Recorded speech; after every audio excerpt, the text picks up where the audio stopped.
പ്രിയ സുഹൃത്തുക്കളെ, മനുഷ്യ അവകാശങ്ങളും ആവിഷ്കാര സ്വാതന്ത്ര്യവുമൊക്കെ ഒരു ഭീഷണമായ പ്രതിസന്ധിയിലൂടെ കടന്നു പോകുന്ന കാലത്താണ് നാം ആ വിഷയങ്ങളെ ഇവിടെ ചർച്ച ചെയ്യുന്നത്. പത്രങ്ങൾ വായിക്കുന്ന നിങ്ങൾക്ക്, ലേഖനങ്ങളും അഭിപ്രായങ്ങളും നിരന്തരമായി കണ്ടുകൊണ്ടിരിക്കുന്ന നിങ്ങൾക്ക് അതേക്കുറിച്ചുള്ളൊരു ഏകദേശ ബോധമുണ്ട് എന്ന് സംശയത്തിന് അവകാശമില്ല. ഈ വിഷയമൊന്ന് വളരെ ലളിതമായി അവതരിപ്പിക്കുന്നതിന് വേണ്ടി ശ്രീ രാമചന്ദ്ര ഗുഹയുടെ അവസാന കാലത്തെ പുസ്തകത്തിൽ ഡെമോക്രാറ്റ്സ് ആൻഡ് ഡിസെൻഡേഴ്സ്, ജനാധിപത്യവാദികളും ഡിസെൻഡർ എന്താണ്, വിമതരും അതെ എന്ന പുസ്തകത്തിൽ അദ്ദേഹം പറയുന്ന ചില കാര്യങ്ങൾ ഞാനൊന്ന് ചുരുക്കി ആവർത്തിച്ച് ചർച്ചകളുടെ ഒരു ദിശ നിർണ്ണയിക്കാനായിട്ട് സഹായിക്കുമെന്ന വിശ്വാസത്തിൽ ഞാനത് അവതരിപ്പിക്കാം. എന്താണ് ആവിഷ്കാര സ്വാതന്ത്ര്യത്തിന് ഇന്ത്യയിൽ നേരിടേണ്ടി വരുന്ന പ്രധാന പ്രതിബന്ധങ്ങൾ എന്ന് ഒരു പട്ടിക പോലെ ധാരാളം വിശദീകരണങ്ങളോടെ, അവയിലേക്ക് ഞാൻ കടക്കുന്നില്ല, അദ്ദേഹം ആ ഗ്രന്ഥത്തിൽ പറയാൻ ശ്രമിക്കുന്നുണ്ട്. ആദ്യത്തേതായിട്ട് അതിൻ്റെ മുഖവുരകയിലേക്ക് ഞാൻ കടക്കുന്നില്ല. 50-50 ഡെമോക്രസി എന്നാണ് നമ്മുടെ ജനാധിപത്യത്തെക്കുറിച്ച് അദ്ദേഹം പറയുന്നത്. 50-50 ഡെമോക്രസി, ഒരു പാതി ജനാധിപത്യം ത്തിലാണ് ഇന്ത്യ കഴിഞ്ഞു പോരുന്നത് എന്നൊരു മുഖവുരയോടെയാണ് അദ്ദേഹം ആ പുസ്തകത്തിലെ ചർച്ച ആരംഭിക്കുന്നത്. അപ്പോൾ ആദ്യത്തെ ഏറ്റവും വലിയ ഭീഷണികളായിട്ട് അദ്ദേഹം 4-5 കാര്യങ്ങളെടുത്തു. അത് വളരെ പ്രസക്തമാണ്, ചർച്ച തുടങ്ങി വയ്ക്കാൻ നല്ലതാണ് എന്നതുകൊണ്ട് മാത്രം ഞാനതൊന്ന് വെറുതെ ആവർത്തിക്കുകയാണ്. ഒന്ന്, അധിനിവേശത്തിൻ്റെ കാലത്തുണ്ടായ നിയമങ്ങൾ ഇന്നും തുടരുന്നു എന്നത്. കൊളോണിയൽ നിയമങ്ങൾ, കൊളോണിയൽ ഗവൺമെൻറ്റിനെ സംരക്ഷിക്കുന്നതിന് വേണ്ടി, ജനങ്ങളിൽ നിന്ന് സംരക്ഷിക്കുന്നതിന് വേണ്ടി ഉണ്ടാക്കിയ ഒട്ടേറെ നിയമങ്ങൾ ഇന്നും തുടരുന്നു. ഒരുപക്ഷെ അതിൽ പുതിയ നിയമങ്ങൾ സമീപകാലത്തായി കൂട്ടിച്ചേർക്കപ്പെടുന്നു. ആ നിയമങ്ങൾ തന്നെ വലിയ തരത്തിലുള്ള ദുരുപയോഗങ്ങൾക്ക് വിധേയമാകുന്നു. അങ്ങനെയുള്ള ഒരു കാര്യം അതാണ്, ആ തരത്തിലുള്ള നിയമങ്ങൾ. അത് പ്രത്യേകിച്ചും ഇന്ത്യൻ ശിക്ഷാ നിയമത്തിലെ 153, 153A, 295, 295A, 499, 500, 505, 124A, ഇങ്ങനെ നമ്മൾ അറിയാവുന്ന അനേകം നിയമങ്ങൾ, UAPA ഒക്കെ ഉൾപ്പെടെ, അല്ലെങ്കിൽ AFSPA ഉൾപ്പെടെ ഉള്ള നിലനിന്നതും ഇപ്പോൾ പുതുതായി നിർമ്മിക്കപ്പെട്ടതുമായ ഒട്ടേറെ നിയമങ്ങൾ ഏത് സമയത്തും തങ്ങൾക്കിഷ്ടമില്ലാത്ത തരത്തിലുള്ള ആവിഷ്കാരങ്ങളെ തടയാനുള്ള ഒരു ആയുധം ഗവൺമെൻറ്റിന് നൽകുന്നതാണ്.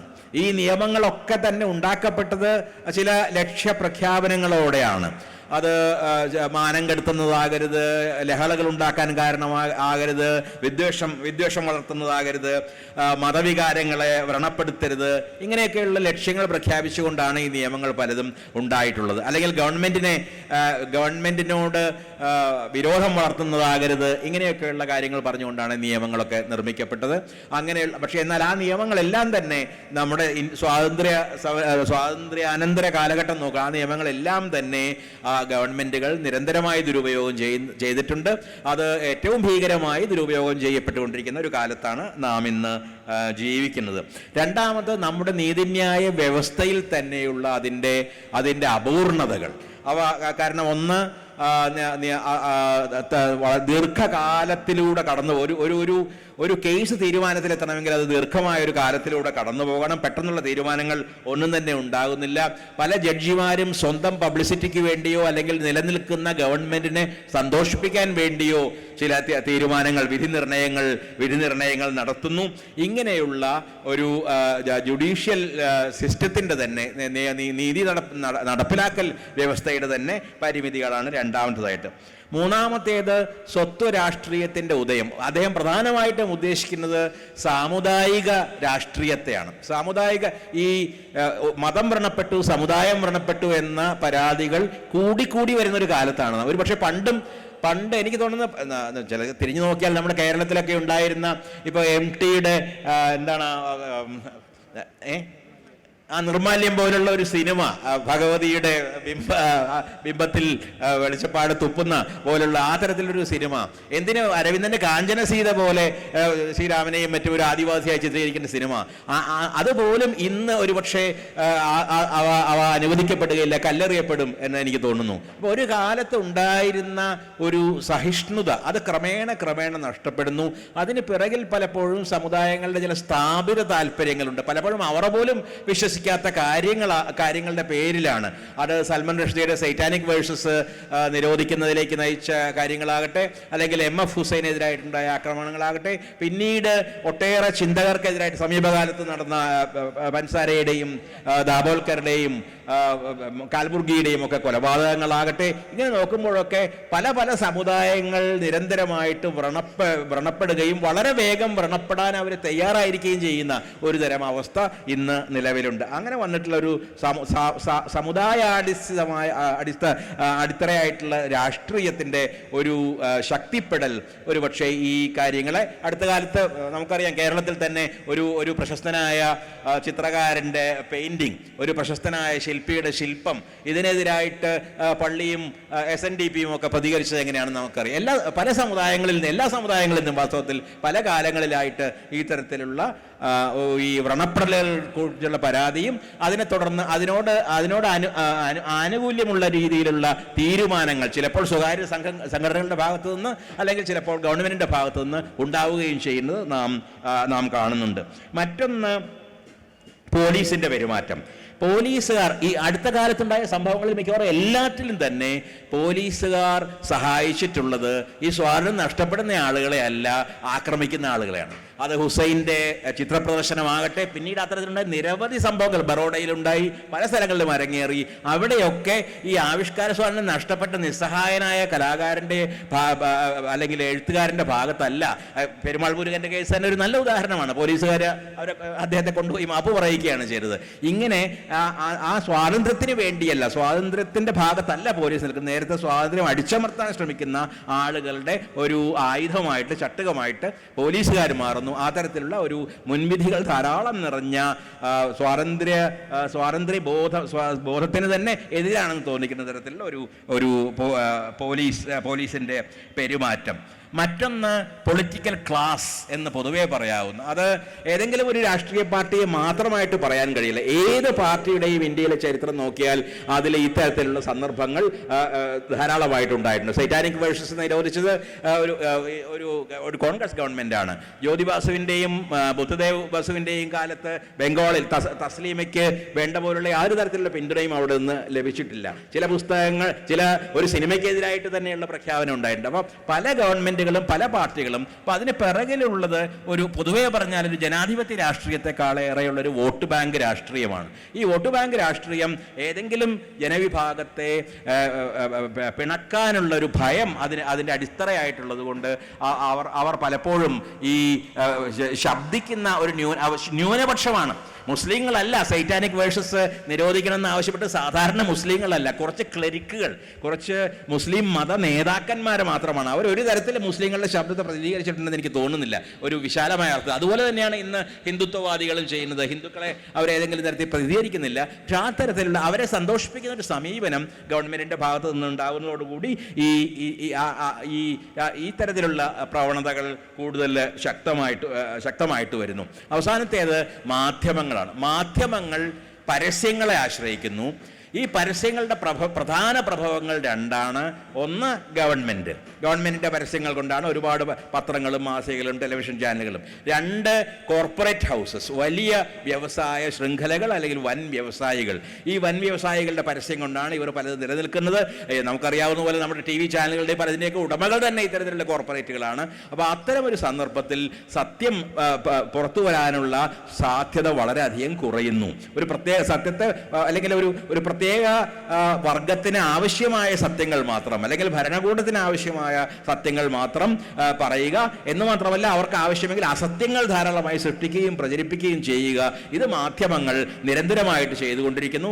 അതിനുള്ള ഒരു പ്രധാന കാരണം അവരുടെ ഈ ഒരു അടിമത്തമാണ്. ഗവൺമെന്റിനോ കോർപ്പറേറ്റുകളുടെ അവരുടെ പരസ്യങ്ങളുടെ പിന്തുണ ഇല്ലാതെ പലപ്പോഴും മുന്നോട്ട് പോകാൻ കഴിയാത്തത് കൊണ്ട് അവരെ പിണക്കുന്ന ഒന്നും തന്നെ പറയാതിരിക്കുക എന്നൊരു നയം മാധ്യമങ്ങൾ, ചെറിയ മാധ്യമങ്ങൾക്ക് മാത്രമാണ് ചിലപ്പോൾ, അതുകൊണ്ടാണ് ഓൺലൈൻ മാധ്യമങ്ങളാണ് ഇന്ന് കൂടുതൽ നേര് പറയുന്നത് തോന്നും. ചെറിയ മാധ്യമങ്ങളാണ് പലപ്പോഴും കുറച്ചെങ്കിലും ധീരമായി സത്യം പറയുന്നത്.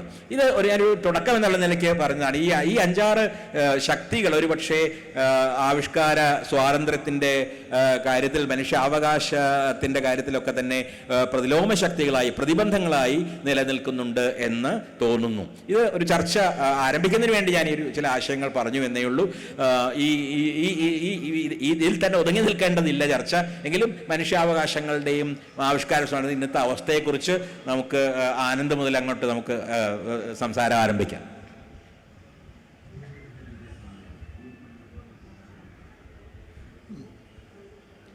ഞാൻ ഇതിൽ പൊതുവെ സച്ചിദാനന്ദൻ വിഷയം അവതരിപ്പിച്ച് കഴിഞ്ഞു ഭംഗിയായിട്ട്.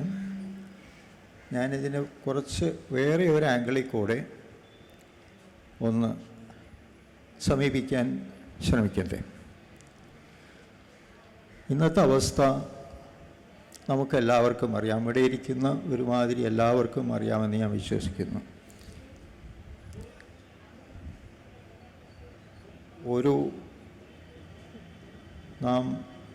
നമ്മുടെ ഈ മനുഷ്യാവകാശങ്ങളെപ്പറ്റിയും ആവിഷ്കാര സ്വാതന്ത്ര്യത്തെപ്പറ്റിയുമുള്ള ചർച്ചകൾ മിക്കവാറും എല്ലായ്പ്പോഴും തുടങ്ങുന്നതും അവസാനിക്കുന്നതും ഒരു ലെമൻറ്റേഷൻ ആയിട്ടാണ്. ഇതാണ് അവസ്ഥ, വിലാപം, ഇതാണ് അവസ്ഥ, ഇതാണ് അവസ്ഥ. ഇത് അറിയാം, നമുക്ക് വിഷയമെല്ലാം അറിയാം, സംഗതികൾ മുഴുവൻ അറിയാം. നമുക്ക് അറിയാമെങ്കിലും അറിയാത്തതായി ഭവിക്കുന്ന വേറൊരു സംഗതിയുണ്ട്. ലോകത്തിൽ ഏത് ജനാധിപത്യമാണ് ഈ വിഷയത്തിൽ എപ്പോഴും സുരക്ഷിതമായിട്ടുള്ളത്? ഏത് രാജ്യത്ത്, ഏത് കാലത്ത്? നമുക്കറിയാം, യൂറോപ്പിൽ ശാസ്ത്രത്തിലും സാംസ്കാരിക രംഗത്തും കലാരംഗത്തും ഏറ്റവും മുമ്പിൽ നിന്നിരുന്ന ജർമ്മനിയാണ് പെട്ടെന്ന് ഫാസിസത്തിൻ്റെ പിടിയിൽപ്പെട്ടുപോയത്. ഇന്ന് തന്നെ നമ്മൾ ഏറ്റവും വലിയ ജനാധിപത്യങ്ങളായി, ഏറ്റവും ട്രഡീഷണലായിട്ടുള്ള ജനാധിപത്യ സംസ്കാരമുള്ള രാജ്യങ്ങളായിട്ട് കണക്കുന്ന ബ്രിട്ടൻ്റെയും അമേരിക്കയുടെയും അവസ്ഥ തന്നെ എടുക്കും. ഈ 2 രാജ്യങ്ങൾ എസ്റ്റാബ്ലിഷ്ഡ്, അവർക്കൊരു വലിയ സിവിൽ സമൂഹമുണ്ട്, മീഡിയ ഉണ്ട്, ഉണർന്നിരിക്കുന്ന ജനങ്ങളുണ്ട്. എന്നിട്ടും ഇറാഖ് യുദ്ധകാലത്ത് ഈ 2 രാജ്യങ്ങളിലെയും ജനാധിപത്യ ഗവൺമെൻറ്റുകൾ എത്ര ഭയാനകമായൊരു നുണയാണ് അവരുടെ ജനങ്ങളോട് പറഞ്ഞത്. ആ നുണ പറയുകയും ജനങ്ങൾ അത് സ്വീകരിക്കുകയും ചെയ്തു. പിന്നീടാണ് പറയുന്നത് തെറ്റുപറ്റി, അറിയാഞ്ഞിട്ടല്ല, ചെയ്തു എന്ന്. ഒരു കാലത്തും, ഇതിന്ന് മാത്രമല്ല, ഒരു കാലത്തും നമ്മൾ വിലമതിക്കുന്ന ഈ മൂല്യങ്ങൾ സുരക്ഷിതമായിരുന്നില്ല. നമ്മൾ സാംസ്കാരിക രംഗത്ത് അല്ലെങ്കിൽ ഏത് കാര്യമെടുത്താലും ഒരടി മുന്നോട്ട് വയ്ക്കുമ്പോൾ 2 അടി പിന്നോട്ട് വലിക്കാൻ പ്രതിലോമ ശക്തികൾ ഉണ്ടായിരിക്കും. ആ 2 അടിയെ അരയടിയാക്കി ചുരുക്കാനും അങ്ങനെ മൊത്തത്തിൽ അരയടിയെങ്കിലും പ്രോഗ്രസ് നേടിയെടുക്കാനും സാധിച്ചിട്ടുള്ളത് റെസിസ്റ്റൻസ് വഴിയാണ്. ആ റെസിസ്റ്റൻസ് മങ്ങിപ്പോവുകയാണെങ്കിൽ ആ അരടിയെ നഷ്ടപ്പെടും, നമ്മൾ നിന്നിടത്ത് തന്നെ നിൽക്കും. നമ്മൾ ഒരു ചൊല്ലുണ്ടല്ലോ, എപ്പോഴും ഒരു വിരൽ ചൂണ്ടുമ്പോൾ 3 വിരൽ നമ്മുടെ നേരെ തന്നെയാണ് ചൂണ്ടുന്നത്. ഇങ്ങനെ ചൂണ്ടുമ്പോൾ നമ്മുടെ കുറ്റം, നമ്മുടെ തെറ്റ് വിസ്മരിക്കുന്നു. ഇതിനെ രക്ഷിച്ചു നിർത്തേണ്ട ചുമതല നമുക്ക് തന്നെയാണ്. എല്ലാ കാലത്തും ഇതുണ്ടായിട്ടുണ്ട്, എല്ലാ രാജ്യത്തും എല്ലാ സ്ഥലങ്ങളിലും ഉണ്ടായിട്ടുണ്ട്, ഇന്നും ഉണ്ടായിട്ടുണ്ട്, ഇനിയും ഉണ്ടായിക്കൊണ്ടിരിക്കും. അതിനെ തടയണമെങ്കിൽ ഇത് നമുക്ക് തന്നെ സാധിക്കും. ഇതിൽ സച്ചിദാനന്ദൻ ബ്രീഫ്ലി പറഞ്ഞു, ഈ ചുമതല എവിടെയാണ്? നമ്മൾ 4 എസ്റ്റേറ്റുകൾ എന്ന് പറയാറുണ്ട് പണ്ട്. അതിൻ്റെ ഞാൻ മനസ്സിലാക്കുന്ന വിധത്തിൽ ഇന്ന് ആദ്യത്തെ 3 എസ്റ്റേറ്റ് പഴയ ഡെഫിനിഷന് പകരം ഗവൺമെൻറ്, പാർലമെൻറ്റ്, ജുഡീഷ്യറി. 4ാമത്തെ എസ്റ്റേറ്റ് അതുതന്നെ, പണ്ടത്തെ പേര് തന്നെ ഇന്നും. ഈ 4 എസ്റ്റേറ്റുകൾ അത് ശ്രദ്ധിച്ച് ഇതിന് മുന്നോട്ട് ഈ കാര്യത്തിൽ ശ്രദ്ധാപൂർവം നിലനിന്നില്ലെങ്കിൽ എല്ലാം നശിക്കും. ഇതിൽ ആദ്യത്തെ 3 എസ്റ്റേറ്റ് ഇപ്പോൾ ഗവൺമെൻറ്റിൽ നമുക്ക് സാധാരണ ജനങ്ങൾ നമ്മളെപ്പോലുള്ളവർക്ക് കൈയില്ല. പാർലമെൻറ്റിലും നമ്മളാരുമില്ല, നമ്മുടെ ആളുകളെ ഉള്ളൂ. ജുഡീഷ്യറി അതിൻ്റെ ചില ലിമിറ്റേഷൻസിലാണ് പ്രവർത്തിക്കുന്നത്. എന്നാൽ 4ാമത്തെ എസ്റ്റേറ്റ് ഇപ്പോഴും എന്നും പോലെ തന്നെ ജനങ്ങളുടെ ആക്സസ് ഉള്ളതാണ്. അത് കൂടാതെ ഇനി വെറും വ്യക്തികളിലേക്ക് വരിക. ഇതിനപ്പുറം നമ്മളെല്ലാം ഉണ്ടല്ലോ, ഈ എസ്റ്റേറ്റുകൾക്ക് അപ്പുറം. പണ്ട് ഇറ്റലിയിലെ മാഫിയകളെ പറ്റി വായിച്ച ഒരു പുസ്തകത്തിൽ മുസോളിനിയുടെ കാലത്ത് മുസോളിനി അവിടുത്തെ മാഫിയ നിയന്ത്രിക്കാൻ ശ്രമിച്ചു. പല കേസുകളും കൊണ്ടുവന്നു. കേസുകൾ പലതും കോടതികളിലെത്തി. അതിൽ ആ ഗ്രന്ഥകാരൻ പറയുന്നത് പിന്നെ സംഭവിച്ചത് ഇതിനു മുമ്പ് ഒരു 100 പ്രാവശ്യം സംഭവിച്ചിട്ടുള്ളത് തന്നെയാണ്, അതിന് ശേഷവും 100 തവണ സംഭവിച്ചിട്ടുള്ളതാണ്, ഇനിയും സംഭവിച്ചു കൊണ്ടിരിക്കും. എന്നാൽ കോടതിയിൽ സാക്ഷികളെല്ലാം മൊഴി മാറി പറഞ്ഞു. വലിയ ആരവത്തോടു കൂടി വിമർശിച്ചവരെല്ലാം തങ്ങൾ ചെയ്തത് തെറ്റാണെന്ന് പറഞ്ഞു. അദ്ദേഹം പറയുന്നത് മൊഴി മാറി പറഞ്ഞ സാക്ഷികളെ കോടതി ശിക്ഷിച്ചു.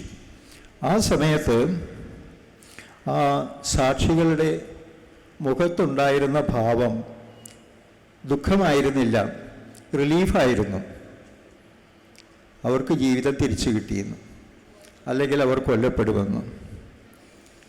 ഈ ഭയം കാരണം ഈ ഭയം എത്രത്തോളം അഗാധമാകുന്നു അത്രത്തോളം നമ്മുടെ ഭാവി ഇരുട്ടതായിരിക്കും. ഇനി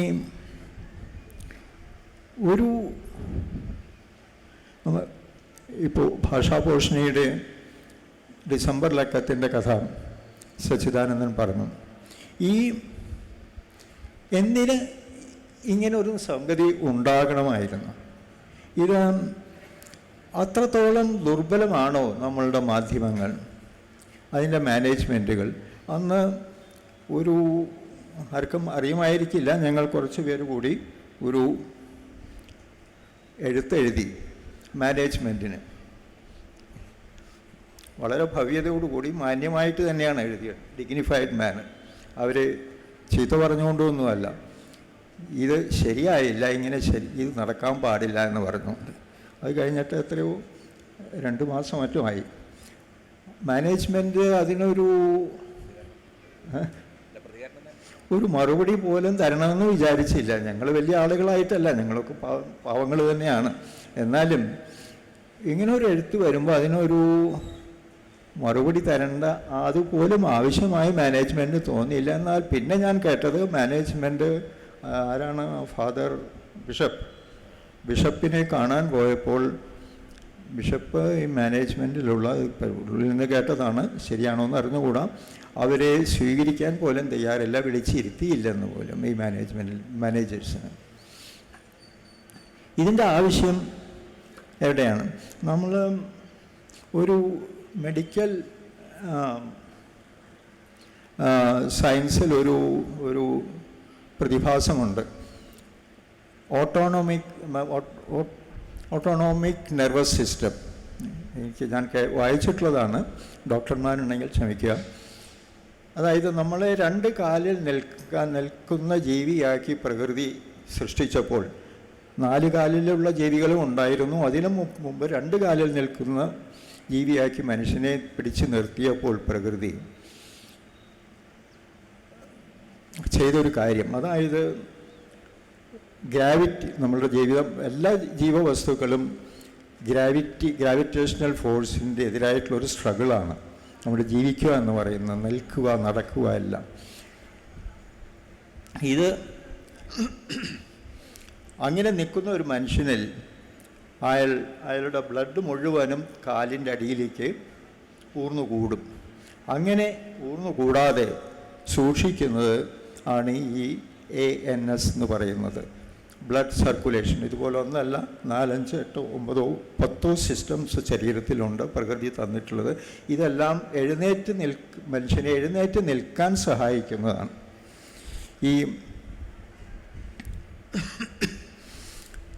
അത് നമുക്ക് പ്രകൃതി തന്നിട്ടുള്ള ഈ ANS, അതിനപ്പുറം പോവുക. അത് ഇപ്പോൾ നിൽക്കുക, ഇപ്പോൾ എന്താണ്, ഗെറ്റപ്പ്, സ്റ്റാൻഡപ്പ് എന്നല്ലേ, ബോബ് മോർലി. അതിനപ്പുറം സിറ്റ് ഡൗൺ എന്ന് റോസാ പാർക്ക് അല്ലേ, സീറ്റിലിരിക്കുക. അപ്പോൾ മുമ്പോട്ട് പോവുകയാണെങ്കിൽ ഗാന്ധി വാക്ക് ഓൺ, തടഞ്ഞു വെച്ചാൽ നിൽക്കാൻ പാടില്ല, നടക്കണം. മനുഷ്യൻ നിൽക്കുക മാത്രമല്ല, നടക്കുന്ന ജീവിയും കൂടിയാണ്. അതിനപ്പുറത്തേക്ക് പോകുന്ന ലീറോയും ശർമ്മളയുണ്ട്, ലൈ ഡൗൺ. ഇപ്പോൾ പിന്നെ സോറിയുടെ ഒരിക്കലാണെങ്കിൽ ടോക്ക് ഓൺ. ഇതെല്ലാം ഇതിൽ പെട്ടതാണ്. നമ്മൾ ഒരു നിലപാടെടുക്കാനുള്ള ധൈര്യം, അത് ശാരീരികം മാത്രമല്ല മാനസികവും കൂടിയാണെന്നാണ് ഞാൻ പറയുന്നത്. ഇതിന് നമ്മൾ സ്വയം നിലനിർത്തിയില്ലെങ്കിൽ നമ്മളുടെ ഈ കംപ്ലയിൻസ്, വിലാപങ്ങൾ കൊണ്ട് എങ്ങും നമ്മൾ എത്താൻ പോകുന്നില്ല. എന്താ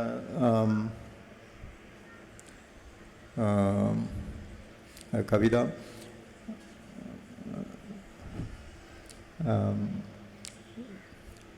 പാലസ്റ്റീൻ കവി your sword is sheathed with rust, your spear is broken, your shield is full of holes, then why are you standing in the field of battle? Adonis. Anyway, I'll come to that. Now, that's all.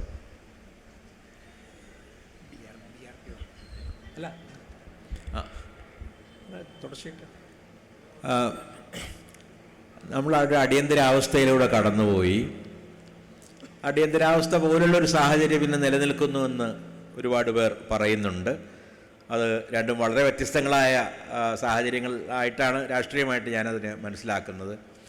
അപ്പോൾ ഭരണഘടന ഉപയോഗിച്ച് ജനാധിപത്യം ഇല്ലാതാക്കിയൊരു കാലവും ജനാധിപത്യം ഉപയോഗിച്ച് ഭരണഘടനയെ നിശബ്ദമാക്കുന്ന ഒരു കാലവും, ഇങ്ങനെ 2 രീതിയിലാണ് ഒരു പക്ഷേ കാര്യങ്ങൾ നടന്നതെന്ന് എനിക്ക് തോന്നുന്നു. ഈ ഇന്നത്തെ അവസ്ഥയിലേക്ക് വരികയാണെങ്കിൽ ഇന്നത്തെ ഈ അവസ്ഥയോടുള്ള എന്താണ് പ്രതികരണം?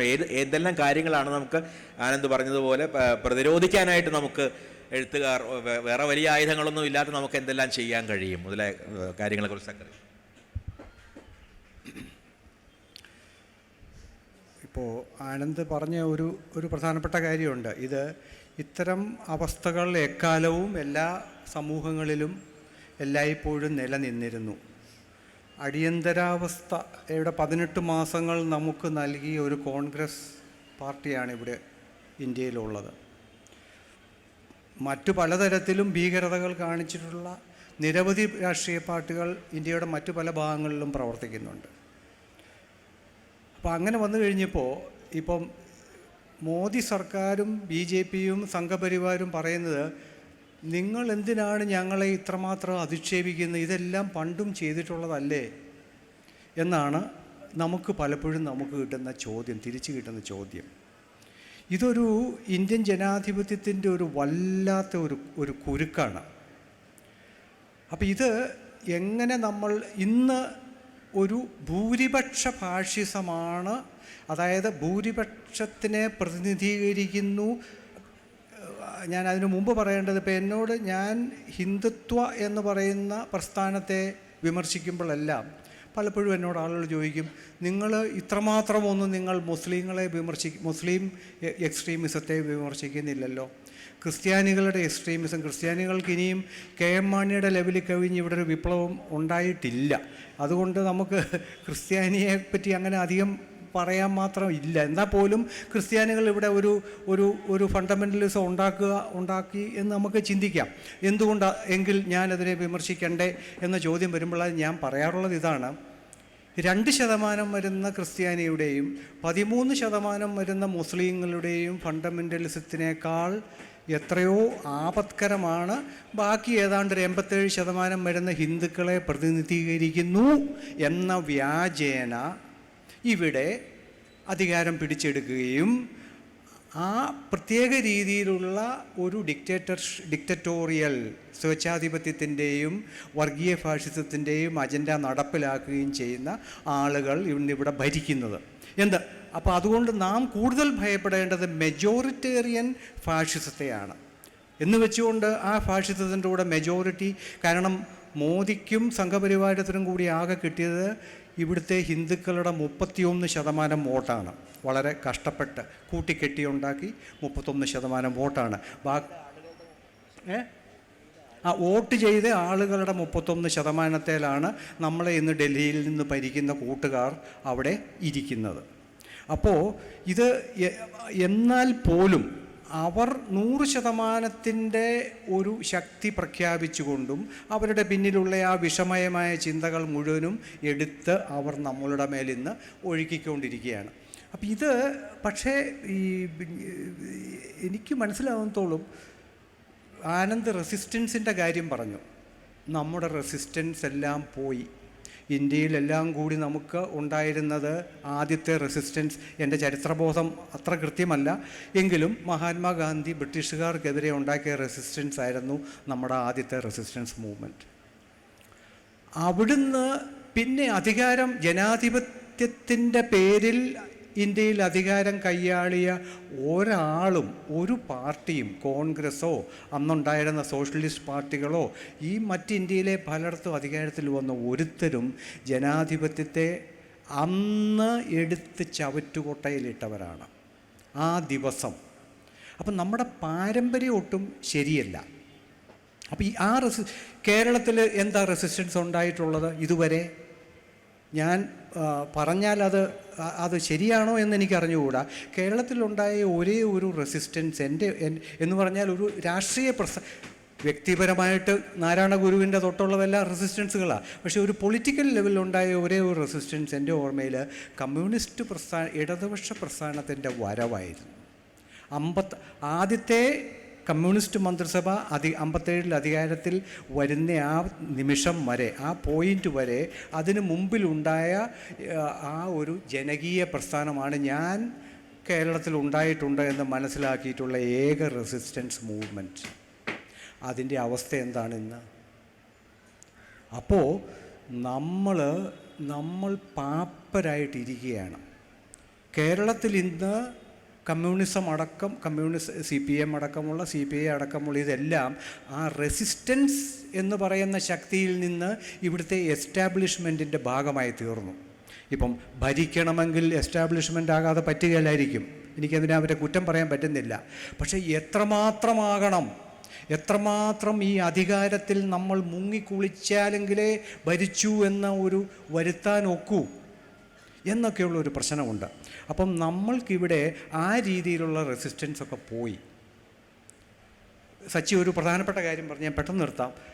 ബ്രിട്ടീഷുകാർ പോയി കഴിഞ്ഞപ്പോൾ ആ ബ്രിട്ടീഷുകാരുടെ എല്ലാ വൃത്തികെട്ട നിയമങ്ങളും അന്ന് ജവഹർലാൽ നെഹ്റുവിനെ പോലെയുള്ള ഒരു ലിബറൽ മുൻനിർത്തിയുണ്ടായ ആ കോൺഗ്രസ് മന്ത്രിസഭ അതിനെ മുഴുവനും തുടർന്നു. എന്നെ എന്നും ഷോക്ക് ചെയ്യുന്ന ഒരു കാര്യം, ബ്രിട്ടീഷുകാരൻ പോയി കഴിഞ്ഞപ്പോൾ ജവഹർലാൽ നെഹ്റുവെ പോലെയുള്ള മനുഷ്യൻ താമസം മാറ്റിയത് വൈസ്രോയി താമസിച്ചിരുന്ന തീൻമൂർത്തി ഭവനിലേക്കാണ്. എന്തുകൊണ്ട്? ഒരു കൊളോണിയൽ ഇതിലേക്ക് എന്തിന് അദ്ദേഹത്തെ പോലുള്ളൊരു മഹാനായ മനുഷ്യന് കയറി താമസിക്കാൻ തോന്നി? എന്തുകൊണ്ട് വൈസ്രോയികൾ രാഷ്ട്രപതി ഭവനിൽ, എന്തുകൊണ്ട് ഇന്ത്യൻ പ്രസിഡൻറ്റിനെ ആ രാഷ്ട്രപതി ഭവനിൽ താമസിപ്പിച്ചു? അപ്പോൾ ഇവർക്കെല്ലാം ആ കൊളോണിയൽ മനഃശാസ്ത്രത്തോടു കൂടിയുള്ള അധികാര സ്വഭാവമായിരുന്നു ഇവരുടെ എല്ലാം മനസ്സിൽ. അതേ അധികാര സ്വഭാവമാണ് നമ്മളിന്ന് ഇവിടെയും കാണുന്നത്. അപ്പോൾ ഇതിനെല്ലാം ഞാൻ ഇപ്പം ശശികുമാറിനെ പോലെയുള്ള ഒരു ബാബുവിനെ പോലെയുള്ള ഒരു വളരെ സീനിയർ ആയിട്ടുള്ള ജേർണലിസ്റ്റുകൾ ഇവിടെ ഇരിപ്പുണ്ട്. ഞാൻ പറഞ്ഞ ഇത്രയേ ഉള്ളൂ, ഇതിനകത്ത് നമുക്കൊരു റെസിസ്റ്റൻസിൻ്റെ ഒരു ശക്തി, ഒരു സ്ഫുരണം ഈ തളർന്നു പോയ മലയാളികൾ, നമ്മളെ ഇവരെല്ലാം കൂടി ഹർത്താലും ബന്ദും അതും ഇതും എല്ലാം വെച്ച് അടിച്ചമർത്തി നിലത്തിട്ടിരിക്കുകയാണ്. അപ്പം നമ്മൾ തളർന്നു പോയവരാ. നമ്മൾക്ക് എന്തെങ്കിലും ഒരു ആനന്ദ് പറഞ്ഞ പോലെ ഒന്ന് എണീറ്റ് നിൽക്കാനുള്ള ശക്തി തരണമെങ്കിൽ അത് ചെയ്യേണ്ടിയിരുന്നത് ഈ ഫോർത്ത് എസ്റ്റേറ്റ് എന്ന് സ്വയം വിളിക്കുന്ന മാധ്യമങ്ങളായിരുന്നു. പക്ഷേ ഇന്നലെ ഞാൻ വാട്സപ്പിൽ കണ്ട ഒരു തമാശ പോലെ നട്ടല്ലൂരി തോരൻ വെച്ചിട്ട് നിൽക്കുകയാണ്. അപ്പോൾ ഇന്നലെ അത് പിന്നെ ആരെപ്പറ്റി കണ്ട ഒരു ജോക്കാണത്. അപ്പോൾ ആ രീതിയിലാണ് കേരളത്തിലെ പത്രങ്ങളും ചാനലുകളും അതത് സമയത്തെ ഭരണകൂടങ്ങൾക്കും രാഷ്ട്രീയ പാർട്ടികളുടെ താല്പര്യങ്ങൾക്കും വീണു കൊടുക്കുന്നത്. അപ്പം നമ്മുടെ ജനപക്ഷത്ത് ഫ്രീഡം ഓഫ് എക്സ്പ്രഷൻ എന്ന് പറയുന്നത് മാധ്യമങ്ങളും നമ്മളും ഒരേപോലെ പങ്കുവയ്ക്കുന്ന ഒരു ഫ്രീഡമാണ്. അവർ അതിൻ്റെ ഒരു ചെറിയ പങ്ക് മേടിച്ച് മുതൽ മുടക്കി ഒരു പത്രം പ്രസിദ്ധീകരിക്കുന്നേ ഉള്ളൂ. പക്ഷേ അവർ നമ്മുടെ ഭാഗത്ത് നിൽക്കേണ്ടവരാ. ഞാൻ കൃത്യമായിട്ട് പറയാം, ജനങ്ങളുടെ പക്ഷത്ത് നിൽക്കുന്ന ഒരു മാധ്യമമെങ്കിലും കേരളത്തിൽ ശക്തിമത്തായിട്ട് പ്രവർത്തനത്തിൽ വന്നാൽ നമ്മളുടെ അവസ്ഥയ്ക്ക് വളരെ മാറ്റം വരും. ഈ കാര്യങ്ങൾക്ക് മാറ്റം വരും. അത് നമ്മൾക്കില്ല. രാഷ്ട്രീയ പാർട്ടികൾ നുണ മാത്രം പറയുന്നു, ഉദ്യോഗസ്ഥന്മാർ നുണ മാത്രം പറയുന്നു, മന്ത്രിമാർ എന്തൊക്കെയോ പറയുന്നു, അതിൽ നുണയും കാണും സത്യവും കാണും. അപ്പോൾ ഞാൻ ഈ സിസ്റ്റത്തെ ഞാൻ വളരെ മോശമാക്കി കാണിക്കുകയാണെന്ന് കരുതരുത്. പക്ഷേ ഇതാണ് നമ്മളുടെ അവസ്ഥ.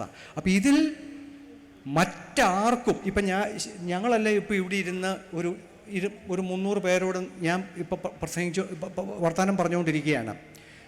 ഇത് ഈ 300 പേർക്ക് അപ്പുറത്തോട്ട് ഇത് പോവില്ല. കൂടി പക്ഷേ ഈ പറഞ്ഞ കാര്യത്തെ 3 കോടി ആളുകളുടെ അടുത്ത് എത്തിക്കാനുള്ള ശേഷി മാധ്യമങ്ങൾക്ക് മാത്രമേ ഉള്ളൂ, രാഷ്ട്രീയക്കാരനെ അടക്കം. ആ റീച്ച് അവർക്കേ ഉള്ളൂ. അവരാണ് കേരളത്തിൻ്റെ ഡിസ്കോഴ്സ് തീരുമാനിക്കുന്നവർ. ഇന്ന് മലയാളികൾ എന്ത് ചിന്തിക്കും, എന്ത് ചർച്ച ചെയ്യും തീരുമാനിക്കുന്ന അവരാണ്. ചാനലുകളും പത്രങ്ങളും അവരവരുടെ ഉത്തരവാദിത്തം കൈയൊഴിഞ്ഞു. അതുകൊണ്ട് നമ്മളുടെ അവസ്ഥ വളരെ വളരെ ആപത്കരമാണ്. നമ്മുടെ ഓരോരുത്തരുടെയും ഉള്ളിലെങ്കിലും ഒരു ജനാധിപത്യ വിശ്വാസം, ഒരു സെക്യുലർ വിശ്വാസം ഉണ്ടാക്കിയെടുക്കുക എന്നത് മാത്രമേ മാർഗമുള്ളൂ. ആരെയും ഉപദേശിക്കാൻ പോലും ഇന്ന് ധൈര്യപ്പെടണ്ട. കാരണം ആ ഉപദേശിക്കപ്പെടുന്ന ആൾ ആരാണെന്ന് ദൈവത്തിന് മാത്രം അറിയാം. അവൻ ഏതെങ്കിലും ഒരു കേന്ദ്ര ഏജൻസിയുടെ ചാരനാകാൻ പോലും വഴിയുണ്ട്. അപ്പം അതുകൊണ്ട് നമുക്ക് മിണ്ടാനും വയ്യ, ഒരു കാര്യം തുറന്നു പറയാനും വയ്യ. ഇപ്പോൾ പറഞ്ഞു കഴിഞ്ഞാൽ ആരെയാണ് വ്രണപ്പെടുത്തി അടികൊള്ളുക എന്ന് നമുക്ക് ചിന്തിക്കാനും വയ്യ. എവിടെയൊക്കെയാണ് വ്രണപ്പെടുക എന്നുള്ളത്. So we are in A very bad shape, പ്രത്യേകിച്ച് മലയാളികൾ. കാരണം നമ്മൾ മാധ്യമങ്ങളുടെ അടിമകളാണ്. അതുകൊണ്ട് അപ്പോൾ ഇതാണ്. അപ്പോൾ ഞാൻ അവതരിപ്പിച്ചതൊരു ഹോപ്പ്ലെസ് കേസാണ്, അത് ക്ഷമിക്കണം.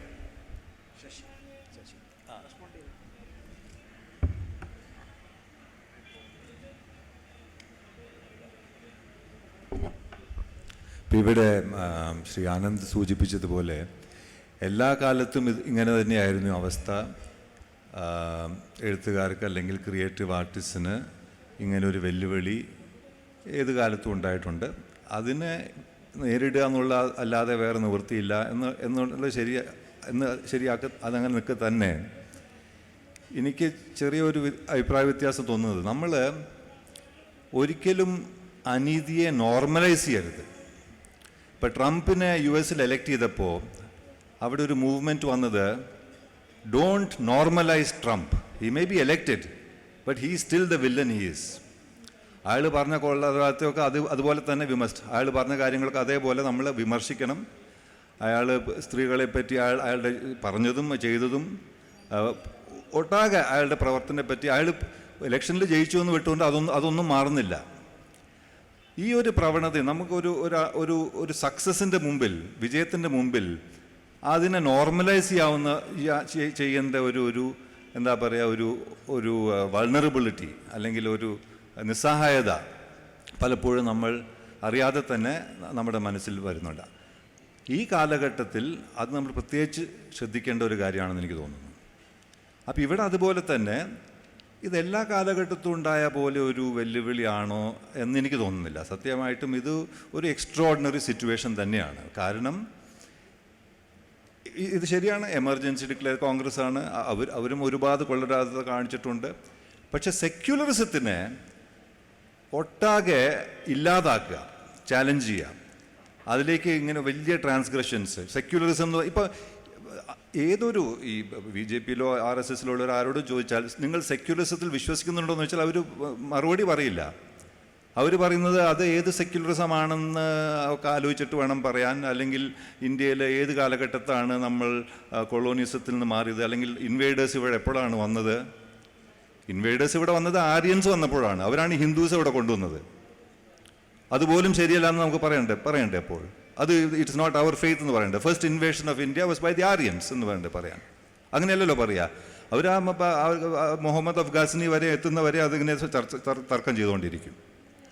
അപ്പോൾ ഈ ഒരു selective memory, historical memory, total sabotage of the public sphere എന്ന് പറയുന്നത്, ഈ പബ്ലിക് സ്ഫിയറിൻ്റെ കൊലാപ്സ് വലിയൊരു പ്രതിസന്ധി തന്നെയാണ്. ഞാൻ ശ്രദ്ധിച്ചിട്ടുണ്ട്, കേരളത്തിലും തമിഴ്നാട്ടിലും ഏതെങ്കിലും ഒരു വിഷയം, നാളിപ്പോൾ ജല്ലിക്കെട്ട്, തമിഴ്നാട് ജല്ലിക്കെട്ട് നടന്നു, മാധ്യമങ്ങൾ പബ്ലിക് സ്ഫിയർ എന്ന് കരുതുന്നത് 4 സിനിമാ താരങ്ങൾ, 4 ഗോഡ്മെൻ. അപ്പോൾ ശ്രീ രവിശങ്കറും ജഗ്ഗി വാസുദേവും പിന്നെ ഭാരതിരാജയും കമലഹാസനും രജനികാന്തും അതിനെപ്പറ്റി അഭിപ്രായം പറഞ്ഞാൽ പബ്ലിക് സ്ഫിയറായി. ഇവരൊക്കെ വലിയ they are good in there respective areas. പക്ഷെ അതാണോ പബ്ലിക് സ്ഫിയർ? ഇവിടെ ശ്രദ്ധിച്ചാലും നമുക്ക് കാണാം, ഇതിന് പബ്ലിക് സ്ഫിയർ എന്ന് പറയുന്നത് പബ്ലിക് ഇൻ്റലക്ച്വൽസ് അല്ല. പബ്ലിക് ഇൻ്റലക്ച്വൽസ് അല്ലെങ്കിൽ ഒരു ഇൻ്റലിജൻഷ്യ എന്ന് പറയുന്ന ഒരു പബ്ലിക് സ്ഫിയർ മാറി ഒരു പോപ്പുലിസ്റ്റ് പബ്ലിക് സ്ഫിയറിലേക്ക് നമ്മൾ മാറുന്നുണ്ട്. അതുകൊണ്ട് തന്നെ പബ്ലിക് സ്ഫിയർ കൊളാപ്സ് ചെയ്യുന്നു. അതൊന്ന്. രണ്ടാമത്, ഇവിടെ പറഞ്ഞു ഇപ്പോൾ എമർജൻസി തൊട്ട് ഒരുപാട് കൊളോണിയൽ ലോസ് ഉണ്ടെന്ന് ശരിയാണ്. ഇപ്പോൾ തമിഴ്നാട്ടിൽ ജയലളിത ഉള്ളപ്പോൾ 200-ൽ ഉപരി ഡെഫമേഷൻ കേസസ്, അതിൽ ഒരുപാട് മാധ്യമ പ്രവർത്തകർക്കെതിരെ ഷീ ഹാഡ് ഇൻസ്റ്റിറ്റ്യൂട്ട്. ഇതൊന്നും കോടതിയെ പോയാൽ വിജയിക്കുന്ന അവർക്ക് അറിയാം, ശരിയല്ല. പക്ഷേ it's just A chilling effect. നമ്മുടെ സ്വാതന്ത്ര്യത്തെ, അവർ ഫ്രീഡം ഓഫ് എക്സ്പ്രഷൻ്റെ മേലെ you have A chilling effect. അപ്പോൾ ഒരു പേടി, ഒരു സെൽഫ് സെൻസർഷിപ്പ് ക്രിയേറ്റ് ചെയ്യുന്ന ഒരു പ്രക്രിയയാണത്. അതിലെല്ലാം നമ്മൾ വീണു പോകുന്നു. അതൊരു നോർമാലിറ്റിയായി മാറുന്നു. അപ്പോൾ നമ്മൾ എഴുതുമ്പോഴും അല്ലെങ്കിൽ മാധ്യമങ്ങൾ റിപ്പോർട്ട് ചെയ്യുമ്പോഴും ഇതെപ്പോഴും മനസ്സിൽ വെച്ചുകൊണ്ടിരിക്കുക, ഇവരിനി ഒരു ഡെഫമേഷൻ സ്യൂട്ട് കൊണ്ടുവരും, നമുക്ക് സൂക്ഷിക്കണം, അല്ലെങ്കിൽ ഈ ബിഷപ്പ് ഇങ്ങനെ പറയും, അല്ലെങ്കിൽ ഈ മുള്ള ഇങ്ങനെ പറയും, അല്ലെങ്കിൽ ഈ സ്വാമി നമുക്കെതിരെ എന്തെങ്കിലും വലിയ പ്രശ്നം ഉണ്ടാക്കും എന്നുള്ള രീതിയിൽ പബ്ലിക് സ്ഫിയറിൻ്റെ ഒരു റോൾ അങ്ങനെ മാറിക്കഴിഞ്ഞു. അപ്പോൾ ലോസ്, ഒന്നാമത് കൊളോണിയൽ ലോസ്, ഒബ്സൊല്യൂട്ട് ലോസ് ഉണ്ടെന്നുള്ളതൊന്ന്. 2, ലോസ് ഉണ്ടായിട്ടും ഇല്ലെങ്കിലും എന്താ കാര്യം? ഇവിടെ റൂൾ ഓഫ് ലോ ആണോ നടക്കുന്നത്? ഇവിടെ സെൻസർ ബോർഡ് സെൻസർ ചെയ്യുന്ന പടങ്ങൾക്ക് കാണിക്കാൻ പറ്റുന്നുണ്ടോ? അല്ലെങ്കിൽ ഗവൺമെൻറ് ലെജിസ്ലേറ്റ് ചെയ്യുന്ന മെഷേഴ്സ് നിലവിൽ കൊണ്ടുവരാൻ പറ്റുന്നുണ്ടോ? അതൊക്കെ തീരുമാനിക്കുന്നത് ഒരു ശിവസേനയോ ഒരു RSS ഗ്രൂപ്പോ അങ്ങനെയുള്ള extra constitutional social anti social elements എന്ന് പറയും. സ്ട്രീറ്റ് എലമെൻറ്റ്സിലാണ് ഇത് തീരുമാനിക്കുന്നത്. അവർ ഉടനെ ഈ സിനിമ കാണിക്കാൻ പറ്റില്ല എന്ന് പറഞ്ഞു. അപ്പോൾ സെൻസർ ബോർഡ് അതിന് A സർട്ടിഫിക്കറ്റോ U സർട്ടിഫിക്കറ്റോ എന്ത് സർട്ടിഫിക്കറ്റ് കൊടുത്തിട്ടും കാര്യമില്ല, അത് കാണിക്കാൻ പറ്റില്ല, കാണില്ല.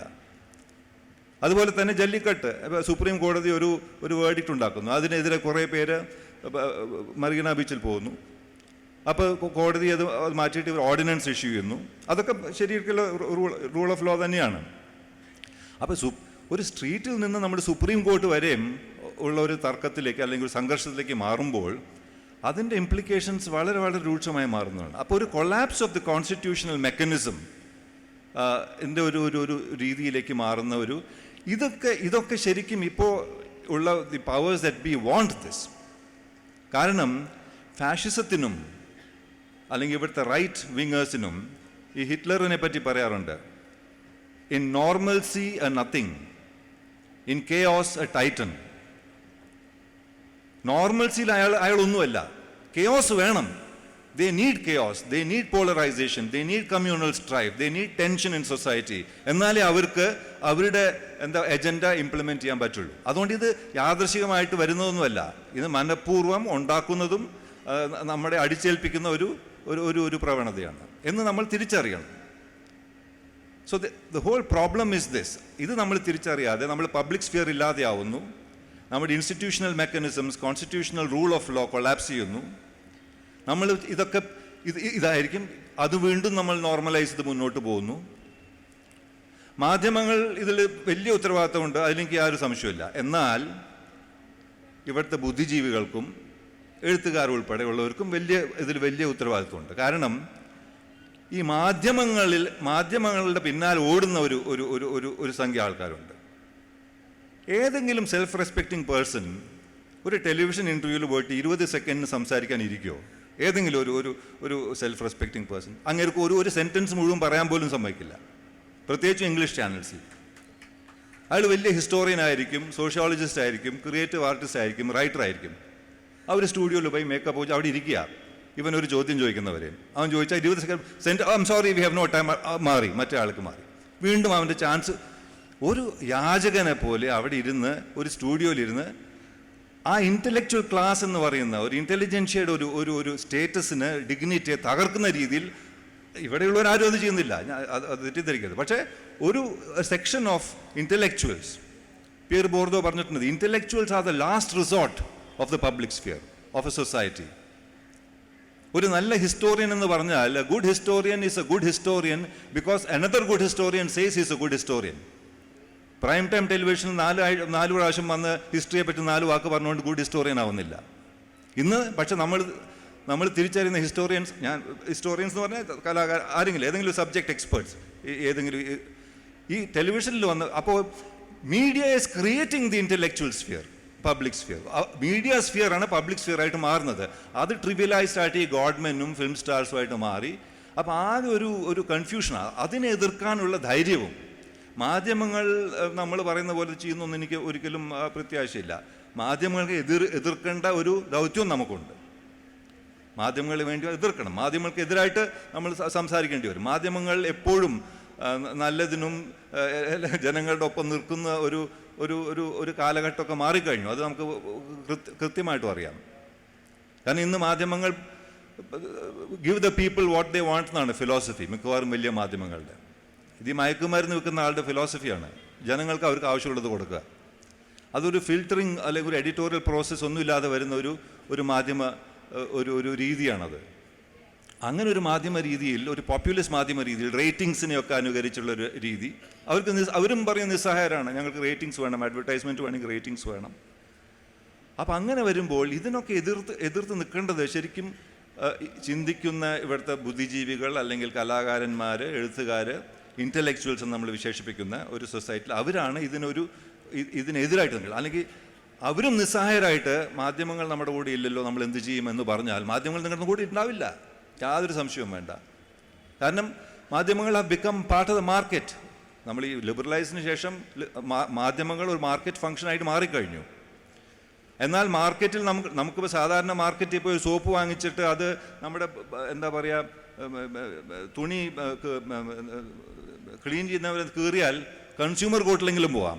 അതും പറ്റില്ല.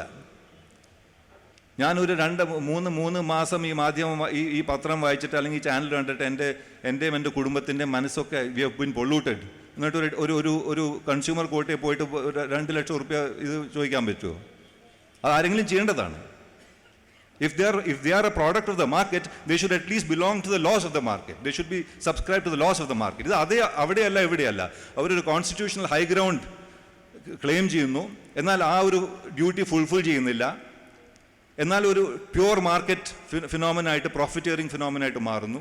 അപ്പം അങ്ങനെയുള്ള ഒരു വലിയ സാഹചര്യത്തിൽ ഇതിനൊരു തിരുത്തൽ ഗവൺമെൻറ് സ്റ്റേറ്റിൽ നിന്നും വരില്ല, ഗവൺമെൻറ്റിൽ നിന്നും വരില്ല. അപ്പോൾ ഈ ഒരു ഇൻ്റലക്ച്വൽ എന്താ പറയുക, കോൾ ഡോൺ സാനിറ്റയർ അല്ലെങ്കിൽ intellectuals of the last resort, ഇപ്പോൾ സുപ്രീം കോടതിയൊക്കെ court of the last resort എന്ന് പറയുന്ന പോലെ public sphere elements of the last resort ഇതിൽ ഇടപെട്ടില്ലെങ്കിൽ ഈ സ്ഥിതി വീണ്ടും വഷളായി മാറി നമുക്ക് വിചാരിക്കുന്ന ഒന്നും പറയാൻ പറ്റില്ല. ഇങ്ങനെ ഒരു ചർച്ച പോലും ഒരു 5 കൊല്ലം കഴിഞ്ഞാൽ നടക്കില്ല എന്നുള്ളതാണ് എൻ്റെ ഭീതി എന്നും പറഞ്ഞ് ഞാൻ നിർത്തിക്കൊള്ളുന്നു.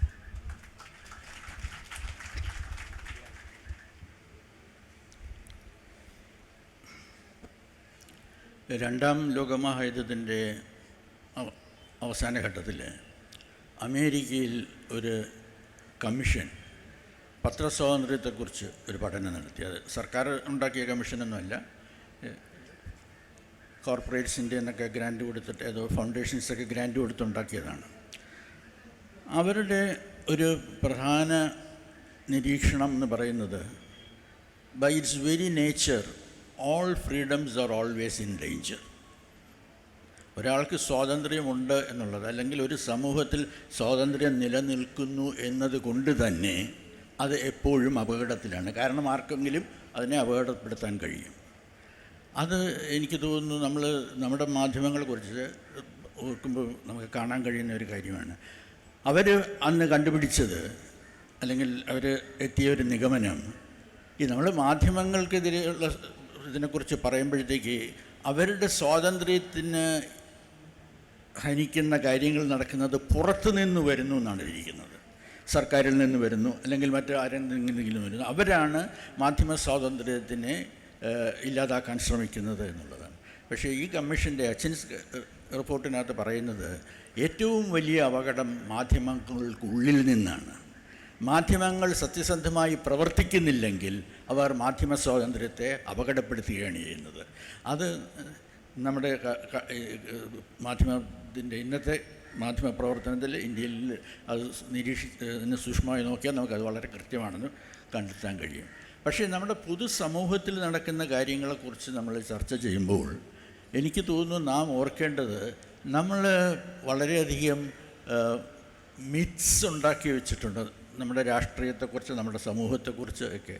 രാഷ്ട്രീയ തലത്തിലുള്ള ഏറ്റവും വലിയ മിത്തെന്ന് പറയുന്നത്, നമ്മൾ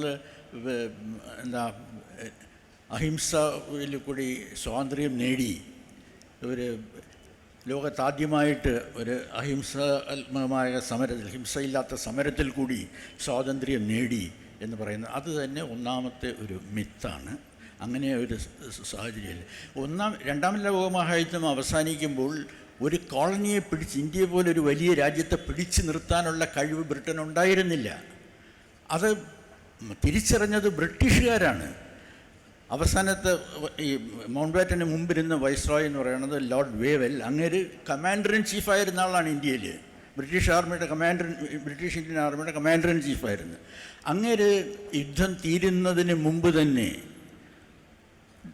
ലണ്ടനിലേക്ക് എഴുതിയ കത്തുകൾ, അതൊക്കെ പ്രസിദ്ധീകരിച്ചിട്ടുള്ളതാണ്. വിൻസ്റ്റൺ ചർച്ചിലിന് നേരിട്ട് എഴുതിയിട്ടുണ്ട്. കൂടുതലും അന്നത്തെ സെക്രട്ടറി ഓഫ് സ്റ്റേറ്റ് ഫോർ ഇന്ത്യക്ക് എഴുതുന്ന കത്തുകളാണ്. അതിനകത്ത് പറയുന്ന കാര്യം ഇതാണ്: 20 ലക്ഷം ആളുകളാണ് ഇപ്പോൾ നമുക്ക് പട്ടാളത്തിലുള്ളത്.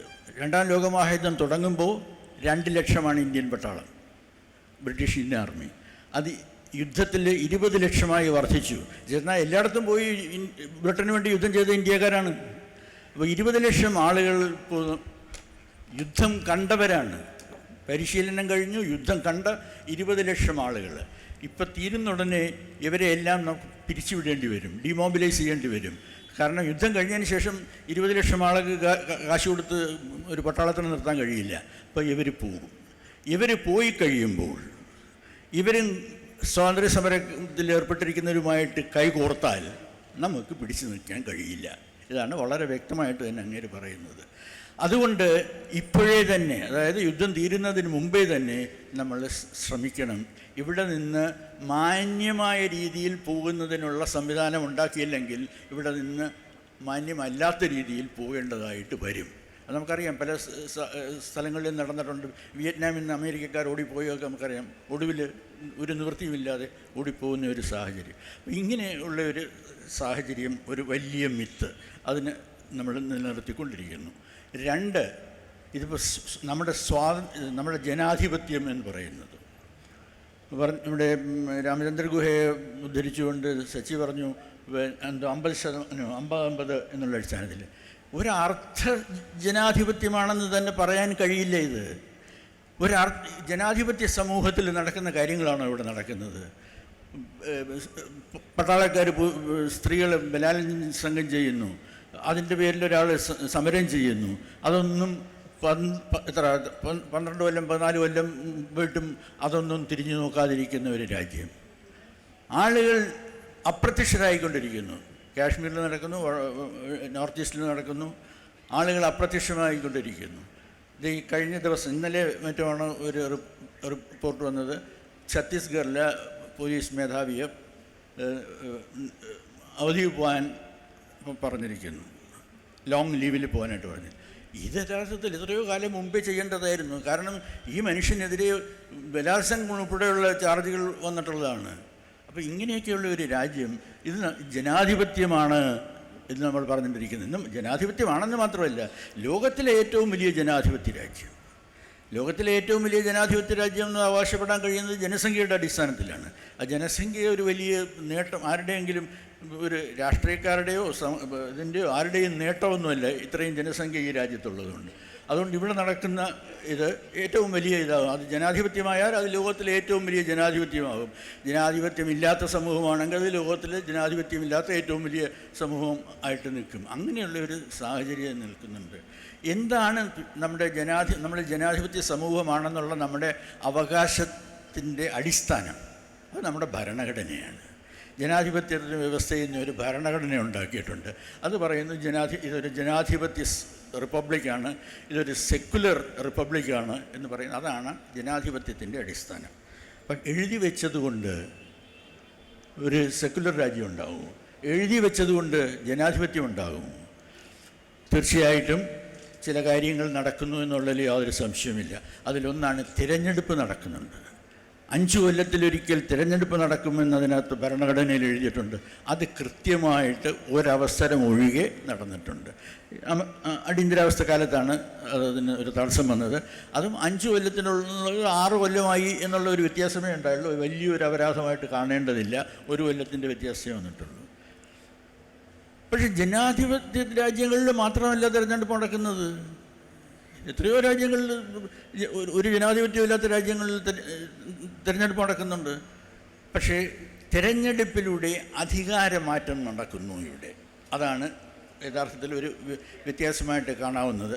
1957 സർക്കാർ, കേരളത്തിലെ സർക്കാരാണ് ആദ്യമായിട്ടൊരു ചലഞ്ച് ആയിട്ട് നമ്മുടെ കേന്ദ്ര ഭരണാധികാരികളുടെ മുമ്പിൽ വരുന്നത്. 2 കൊല്ലം സഹിച്ചിട്ട് അതിന് ശേഷം അതിനെ പുറത്താക്കി ആ സർക്കാരിനെ. പക്ഷേ പിന്നീട് അത് പുറത്താക്കാൻ വയ്യാത്ത സാഹചര്യങ്ങൾ പലയിടത്തും ഉണ്ടായിക്കൊണ്ടിരുന്നു.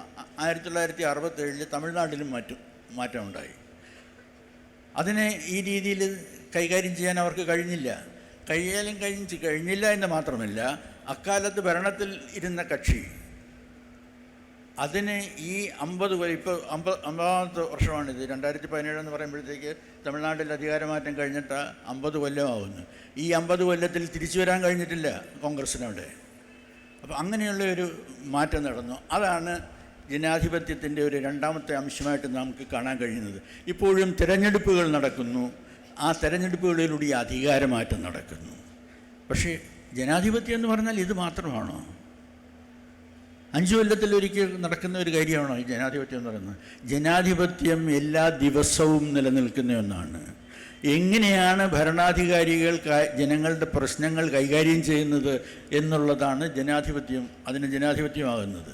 അല്ലാതെ തിരഞ്ഞെടുപ്പ് വന്നതുകൊണ്ടോ തിരഞ്ഞെടുപ്പിലൂടെ അധികാരമാറ്റം നടന്നതുകൊണ്ടോ ഒരു സമൂഹം ജനാധിപത്യ സമൂഹമാകില്ല. നമുക്ക് ഈ സമൂഹത്തിന് മറ്റും പല പ്രശ്നങ്ങളുണ്ടെന്ന് എനിക്ക് തോന്നുന്നു. എനിക്ക് തോന്നുന്നത് ഒരു വലിയ പ്രശ്നം ഇവിടുത്തെ എല്ലാ ജനവിഭാഗങ്ങളുടെയും മനസ്സുകളിലുള്ള ഒരു അപകർഷതാബോധമാണ്, ഒരു ഇൻഫീരിയോറിറ്റി. അത് പിന്നെ ഒരു ചരിത്ര പശ്ചാത്തലമുണ്ട്. പുറത്തുനിന്നുള്ള ആളുകൾ വന്നൊരു 300 കൊല്ലം ഭരിക്കുന്നു, പിന്നെ അത് കഴിയുമ്പോൾ വേറെ ആളുകൾ പുറത്തുനിന്ന് വരുന്നു, അവരും ഒരു 300 കൊല്ലം ഭരിക്കുന്നു. ഇങ്ങനെ പല തലമുറകൾ വിദേശാധിപത്യത്തിന് കീഴിൽ കഴിഞ്ഞ ഒരു ജനതയിൽ അവർക്ക് ഇങ്ങനെയുള്ള ആത്മവിശ്വാസമില്ലായ്മ അല്ലെങ്കിൽ അപകർഷതാബോധം ഒക്കെ ഉണ്ടാകുന്നത് സാധാരണയാണ്. നമ്മുടെ മുദ്രാവാക്യങ്ങൾ നോക്കൂ, അതിനകത്ത് ഈ പ്രതിഫലിക്കുന്ന അപകർഷതാബോധമല്ലേ. ഇപ്പോൾ തമിഴ്നാട്ടിൽ കഴിഞ്ഞ ദിവസം നടന്ന സമരത്തിലെ മുദ്രാവാക്യങ്ങളൊന്നാണ് തമിഴനെന്ന് ചൊല്ലട, തല ഉയർത്തി നില്ലട. അങ്ങനെ ഒരു മുദ്രാവാക്യം ആവശ്യമായി വരുന്നത് എന്തോ ഒരു ഇൻഫീരിയോറിറ്റി കോംപ്ലക്സ് ഉണ്ടായിട്ടാണ്. അത് RSSൻ്റെ മുദ്രാവാക്യം എന്താണ്? ഗർവ് സേ കഹോ ഹം ഹിന്ദു ഹേ, അഭിമാനത്തോടു കൂടി പറയൂ നമ്മൾ ഹിന്ദുക്കളാണ് എന്ന്. അങ്ങനെ പറയേണ്ട കാര്യം എന്താണ്? നിങ്ങളുടെ ഉള്ളിൽ ഒരു അപകർഷതാബോധം എന്തോ കാരണവശാൽ ഉണ്ടായിരിക്കുന്നു. ഈ ഹിന്ദുത്വത്തെ നിലനിർത്തുന്നത് ഈ അപകർഷതാബോധമാണ്. ഈ അപകർഷതാബോധത്തെ എങ്ങനെയാണ് മറികടക്കുന്നത്? സൈക്കോളജിക്കാരൊക്കെ പറയുന്നത് അതിൻ്റെ ഒരു രീതി എന്ന് പറയുന്നത് അതിനെ convert it into a superiority complex. അപ്പോൾ അതിനുള്ള ശ്രമങ്ങളാണ് ഈ നടക്കുന്നതെല്ലാം. ഈ പ്രസ്ഥാനങ്ങളും ഒക്കെ അടിസ്ഥാനപരമായി അപകർഷതാബോധമുള്ള ജനതകൾ ഒരു സുപ്പീരിയോറിറ്റി കോംപ്ലക്സ് ഡെവലപ്പ് ചെയ്യാൻ നടക്കുന്ന ശ്രമങ്ങളാണ് നമ്മുടെ നാട്ടിൽ നടക്കുന്നത്. അതുകൊണ്ടാണ് മുരുകൻ ഒരു കഥ എഴുതിയിരുന്നാൽ അതിനെ എതിർക്കേണ്ടി വരുന്നത്. ആ ഉള്ളിൽ കിടക്കുന്ന അപകർഷതാബോധമാണ് അത് നിൽക്കുന്നത്. അതുകൊണ്ടാണ് എഴുത്തുകാരെ ടാർഗറ്റ് ചെയ്യേണ്ടി വരുന്നത്. കാരണം അവർ പറയുന്ന കാര്യങ്ങൾ നിങ്ങളുടെ ഉള്ളിൽ കിടക്കുന്ന അപകർഷതാബോധത്തെ ഉണർത്തുകയാണ്. അല്ലാതെ ഒരു വികാരവും മറ്റൊരു വികാരവും വ്രണപ്പെടുന്നതായിട്ട് ഞാൻ കാണുന്നില്ല. അപ്പോൾ ഉള്ളിൽ നിൽക്കുന്ന ഈ അപകർഷതാബോധം നമ്മുടെ സമൂഹത്തിൽ നിലനിൽക്കുന്നിടത്തോളം കാലം വളരെ പ്രയാസങ്ങളുണ്ടാകും. പിന്നെ ഒന്ന് ഈ അവകാശങ്ങളെക്കുറിച്ചുള്ള നമ്മുടെ ബോധം എന്ന് പറയുന്നത്, യഥാർത്ഥത്തിൽ ഇപ്പോൾ കേരളം എടുക്കുക, വളരെയധികം അവകാശബോധമുള്ള ഒരു സമൂഹമാണ് കേരളം എന്ന് വേണമെങ്കിൽ പറയാം. രാഷ്ട്രീയമായി നമ്മുടെ രാഷ്ട്രീയ പ്രസ്ഥാനങ്ങളും സാമൂഹ്യ പ്രസ്ഥാനങ്ങളും എല്ലാം അതിൻ്റെ അടിസ്ഥാനത്തിൽ പ്രവർത്തിച്ചതാണ്. പക്ഷേ അതെല്ലാം ഭാഗികമായ അവകാശങ്ങൾ ഉറപ്പിക്കുന്നതിന് നടത്തിയ ശ്രമങ്ങളാണ്. ഇപ്പോൾ രാഷ്ട്രീയ പ്രസ്ഥാനങ്ങളുടെ പ്രവർത്തനത്തിനകത്ത് വരുന്നത് ചില രാഷ്ട്രീയമായ സ്വാതന്ത്ര്യങ്ങൾക്ക് വേണ്ടിയുള്ള സമരമാണ്. ജാതിമത സംഘടനകളുടെ അവകാശ സമരങ്ങളെന്ന് പറഞ്ഞാൽ അവരുടെ ജാതികളുടെ അല്ലെങ്കിൽ അവരുടെ മതത്തിൻ്റെ പെട്ട ആളുകളുടെ അവശതകൾക്കെതിരെയുള്ള ഒരു സമരമാണ് മാത്രമാണത്. ഇതിനപ്പുറം പോയി മനുഷ്യാവകാശം എന്നൊന്നുള്ളത് അവരുടെ ഒന്നും അജണ്ടയിൽ വരുന്നില്ല. അവരുടെ ഒന്നും ചിന്താ പദ്ധതിയിൽ അത് വരുന്നില്ല. അവരുടെ എല്ലാം ആവശ്യം നമ്മുടെ കാര്യം നടക്കണം, നമുക്ക് ഒരു പ്രശ്നവും ഉണ്ടാകരുത്. അപ്പോൾ എന്താണ് ഇതിൻ്റെയൊക്കെ അടിസ്ഥാനമായിട്ട് കാണാൻ കഴിയുന്നത്?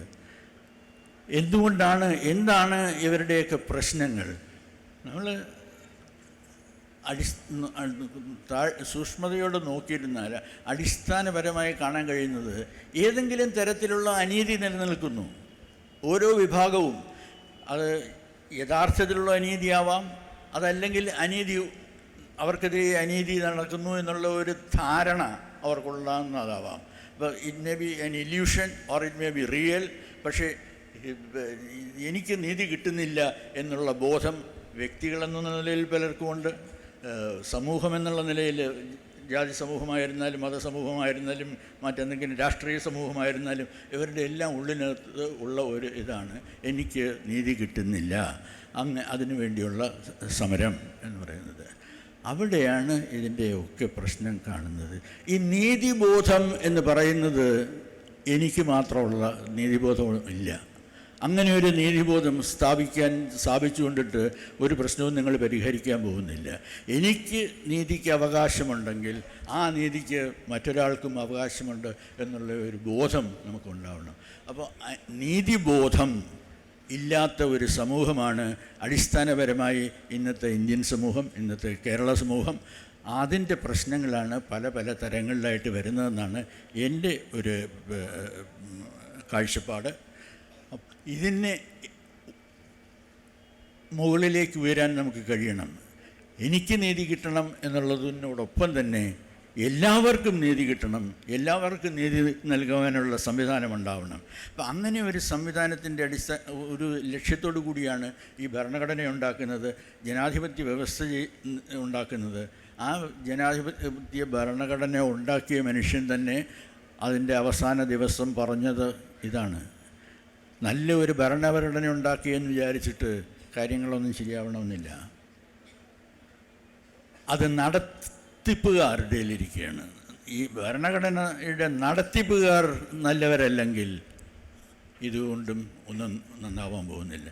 അദ്ദേഹം അതിനോടുകൂടി വേറൊരു കാര്യം കൂടി പറഞ്ഞു: ഭരണഘടന മോശമാണെങ്കിൽ തന്നെ നടത്തിപ്പുകാർ നല്ലതാണെങ്കിൽ കുറേ കൂടി ഭേദമായിരിക്കും കാര്യങ്ങളെന്ന്. അപ്പം അങ്ങനെയുള്ള ഒരു സാഹചര്യമാണ് നമ്മൾ കടന്നു പോകുന്നത്. ഇപ്പോഴത്തെ സാഹചര്യം ഈ ഹിന്ദുത്വത്തിൻ്റെ ഉയർച്ച, അതും ഞാൻ കാണുന്നത് ഈ തരത്തിലുള്ള ഒരു അപകർഷതാബോധത്തിൻ്റെ ഒരു ഭാഗമായിട്ടാണ്. ഇല്ലെങ്കിൽ 79% വരുന്ന ജനസംഖ്യയുടെ ഇപ്പോഴത്തെ ഏറ്റവും പുതിയ കണക്കനുസരിച്ച് 80-ന് അല്പം താഴെയാണ്, 79 പോയിൻറ്റ് സംതിങ് ആണ്. ഇത്രയും വരുന്ന ഒരു സമൂഹം, അതായത് എതിർവശത്തുള്ള ഏറ്റവും വലിയ സമൂഹം എന്ന് പറയുന്നത് 13-15% നിൽക്കുന്നുള്ളൂ.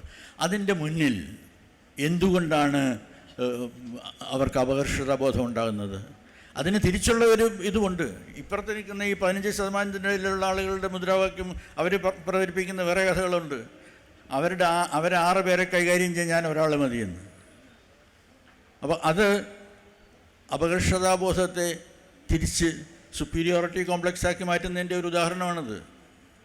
അപ്പോൾ ഈ തരത്തിലുള്ള സമീപനം നിലനിൽക്കുന്നിടത്തോളം കാലം നമുക്ക് നമ്മുടെ സമൂഹത്തിൽ നീതി നിലനിൽക്കും എന്ന് കരുതുന്നതിന് ഒരർത്ഥവുമില്ല എന്നാണ് എൻ്റെ അഭിപ്രായം. പിന്നെ അവകാശങ്ങളോടൊപ്പം ആണ് നമ്മൾ ഈ മറ്റുള്ളവരുടെ അവകാശത്തെക്കുറിച്ചും ഈ മൂല്യങ്ങളെ ചോദ്യം ചെയ്തുകൊണ്ടാണ് പല ഒറ്റപ്പെട്ട പ്രസ്ഥാനങ്ങളും മുന്നോട്ട് വന്നത്. അതുപോലെ തന്നെ കേരളത്തിലെ കമ്മ്യൂണിസ്റ്റ് പ്രസ്ഥാനം ഏറ്റെടുക്കാത്ത പല സമരങ്ങളും, അത് ദളിത് സമരങ്ങളും അതുപോലെ തന്നെ പരിസ്ഥിതി സമരങ്ങളുമെല്ലാം ഒറ്റപ്പെട്ട പ്രസ്ഥാനങ്ങളാണ് കേരളത്തിൽ ഏറ്റെടുത്തത്. അപ്പോൾ കേരളത്തിലെ ഒരു ആൾക്കൂട്ടത്തിൻ്റെ വിജയങ്ങളല്ല, ഒറ്റപ്പെട്ട സമരങ്ങളാണ് കേരളത്തിൽ കഴിഞ്ഞ ഒരു 20-25 വർഷങ്ങളായിട്ട് നാം കാണുന്നത്. അതിൻ്റെ ഏറ്റവും നല്ല ഉദാഹരണമായി ഞാൻ കാണുന്നത്, ഒരുപക്ഷെ അതിൽ വിയോജിപ്പുള്ള ഒരുപാട് പേരുണ്ടാവാം. കാരണം നമ്മൾ മതേതരത്വത്തെക്കുറിച്ച് പറയുമ്പോൾ, ആവിഷ്കാരത്തെക്കുറിച്ച് പറയുമ്പോൾ, ശരീരത്തിൻ്റെ ആവിഷ്കാരത്തെക്കുറിച്ച്, മനുഷ്യൻ്റെ സ്വാതന്ത്ര്യത്തെക്കുറിച്ച്, അതും ആവിഷ്കാരമാണ്. ചുംബന സമരം പോലൊരു സമരത്തെ കേരളത്തിൻ്റെ പൊതുബോധം എങ്ങനെയാണ് നോക്കിക്കണ്ടതെന്ന്. മനുഷ്യൻ്റെ വിപ്ലവത്തെക്കുറിച്ച് പറയുന്ന ജമാഅത്തെ ഇസ്ലാമി മനുഷ്യൻ്റെ വിപ്ലവം എന്നുള്ളതല്ല, കേരളത്തിലെ ന്യൂനപക്ഷത്തെക്കുറിച്ച് സംസാരിക്കുന്ന മാധ്യമം പോലൊരു ദിനപത്രത്തിൻ്റെ ജനാധിപത്യത്തെ, ആ ചുംബന സമരത്തെക്കുറിച്ച് എഴുതിയ ഏറ്റവും അശ്ലീലം നിറഞ്ഞ എഡിറ്റോറിയലും ആ സമയത്തെ ജന്മഭൂമിയുടെ എഡിറ്റോറിയലും തമ്മിൽ വ്യത്യാസമില്ലായിരുന്നു എന്നുള്ളതാണ്. ഇത് തന്നെയാണ് എനിക്ക് തോന്നുന്നത് കേരളത്തിലെ പുതിയൊരു തലമുറ. അവർ തങ്ങളുടെ ശരീരത്തെ ആവിഷ്കരിക്കുന്നു, അവർ മുടി നീട്ടി വളർത്തുന്നു, അവർ പാട്ട് പാടുന്നു, അവർ നൃത്തം ചെയ്യുന്നു. ഈ രീതിയിൽ ഒരു ന്യൂനപക്ഷം ജനങ്ങൾ മലയാളി സമൂഹത്തിന് മുന്നിൽ നൃത്തം ചെയ്യുകയോ പാട്ട് പാടുകയോ ചെയ്തുകൊണ്ട് അവരുടെ പ്രതിരോധത്തിൻ്റെ ആവിഷ്കാരങ്ങൾ നിർവഹിക്കുന്നുണ്ട് എന്നാണ് ഞാൻ വിശ്വസിക്കുന്നത്. ഒരുപക്ഷെ ടോമിൻ്റെ ചിത്രം അല്ലെങ്കിൽ റിയാസ് കോമുവിൻ്റെ ശില്പം, ഇത്തരം ആവിഷ്കാരങ്ങളെ ഏറ്റെടുത്തതും അത് ചർച്ച ചെയ്തതും ഒരു പൊതുമാധ്യമങ്ങളിലല്ല, അത് ഇവിടുത്തെ ഒറ്റപ്പെട്ട അല്ലെങ്കിൽ ഓൺലൈൻ വെബ് പോർട്ടലുകളിലോ അല്ലെങ്കിൽ ഇവിടുത്തെ ഫേസ്ബുക്ക് കൂട്ടായ്മകളിലോ ഇവിടുത്തെ ഒറ്റപ്പെട്ട മനുഷ്യരുടെ ചർച്ചകളിലോ ഒക്കെ തന്നെയാണ്. അപ്പോൾ ഞാൻ അതുകൊണ്ട് തന്നെ അത്തരം ഒരു നിരാശയിലല്ല ഞാൻ ഈ പുതിയ കാലത്തെ കാണുന്നത്.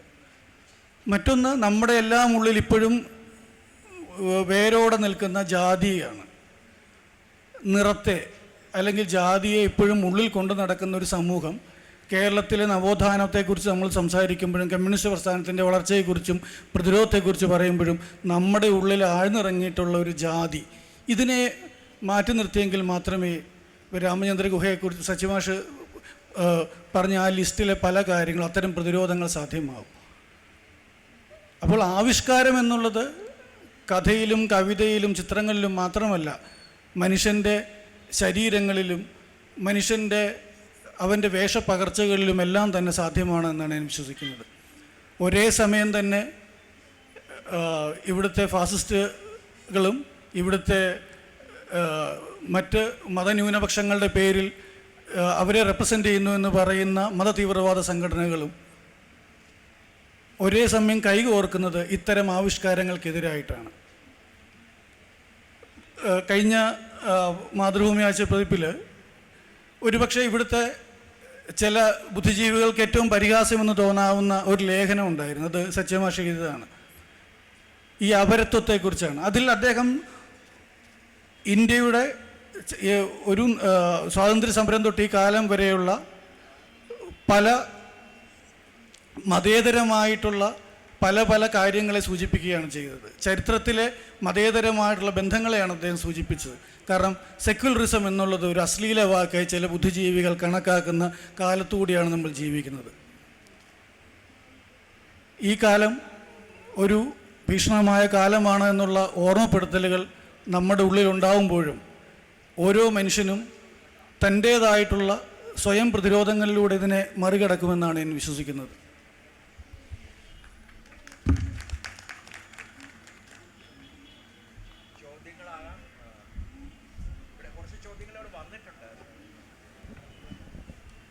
ഓഡിയൻസിന് ചോദ്യങ്ങൾ ചോദിക്കാനുള്ള സമയമാണ്.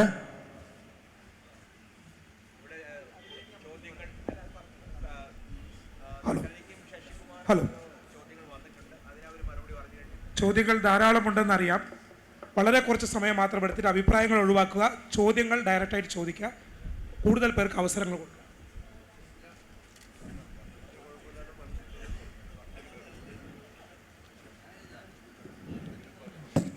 വേദിയിലുള്ള പ്രമുഖരായ വ്യക്തിത്വങ്ങൾ നമ്മളോട് സംസാരിച്ചു.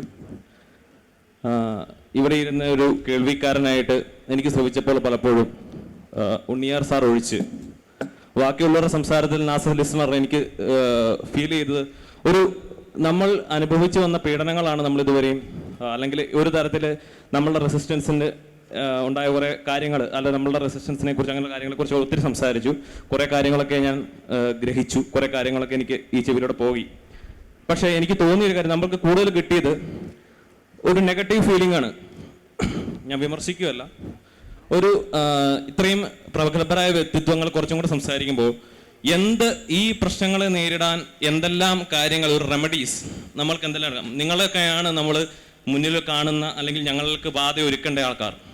അപ്പം ഈ ഭാവിയിലോട്ട് വരുന്ന യുവത്വങ്ങളെ പ്രോത്സാഹിപ്പിക്കുവാൻ കുറച്ചും കൂടെ എന്ത് റെമഡിയാണ് അല്ലെങ്കിൽ വർദ്ധിച്ചു വരുന്ന ദേശീയ ബോധം, അതൊരു പക്ഷേ നമ്മളെ ഫാസിസത്തിലേക്ക് നയിക്കാം. അതുപോലെ തന്നെയാണ് തിരിച്ചും വർദ്ധിച്ചു വന്ന കമ്മ്യൂണിസം നമ്മളെ അപകടത്തിലേക്ക് നയിക്കാം.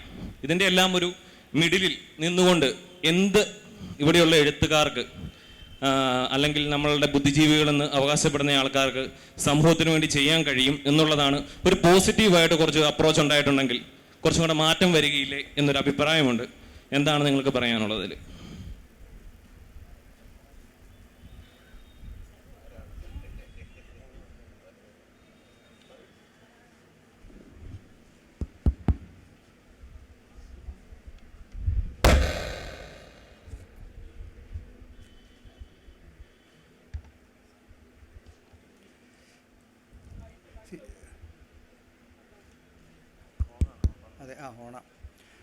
അല്ല, ഈ എഴുത്തുകാർ, ഈ വൈദ്യന്മാർ പ്രിസ്ക്രിപ്ഷൻ എഴുതുന്നത് പോലെ പ്രിസ്ക്രിപ്ഷൻസ് എഴുതി കൊടുക്കാനുള്ള ശേഷിയോ അതിനുള്ള കഴിവോ ഉള്ളവരല്ല.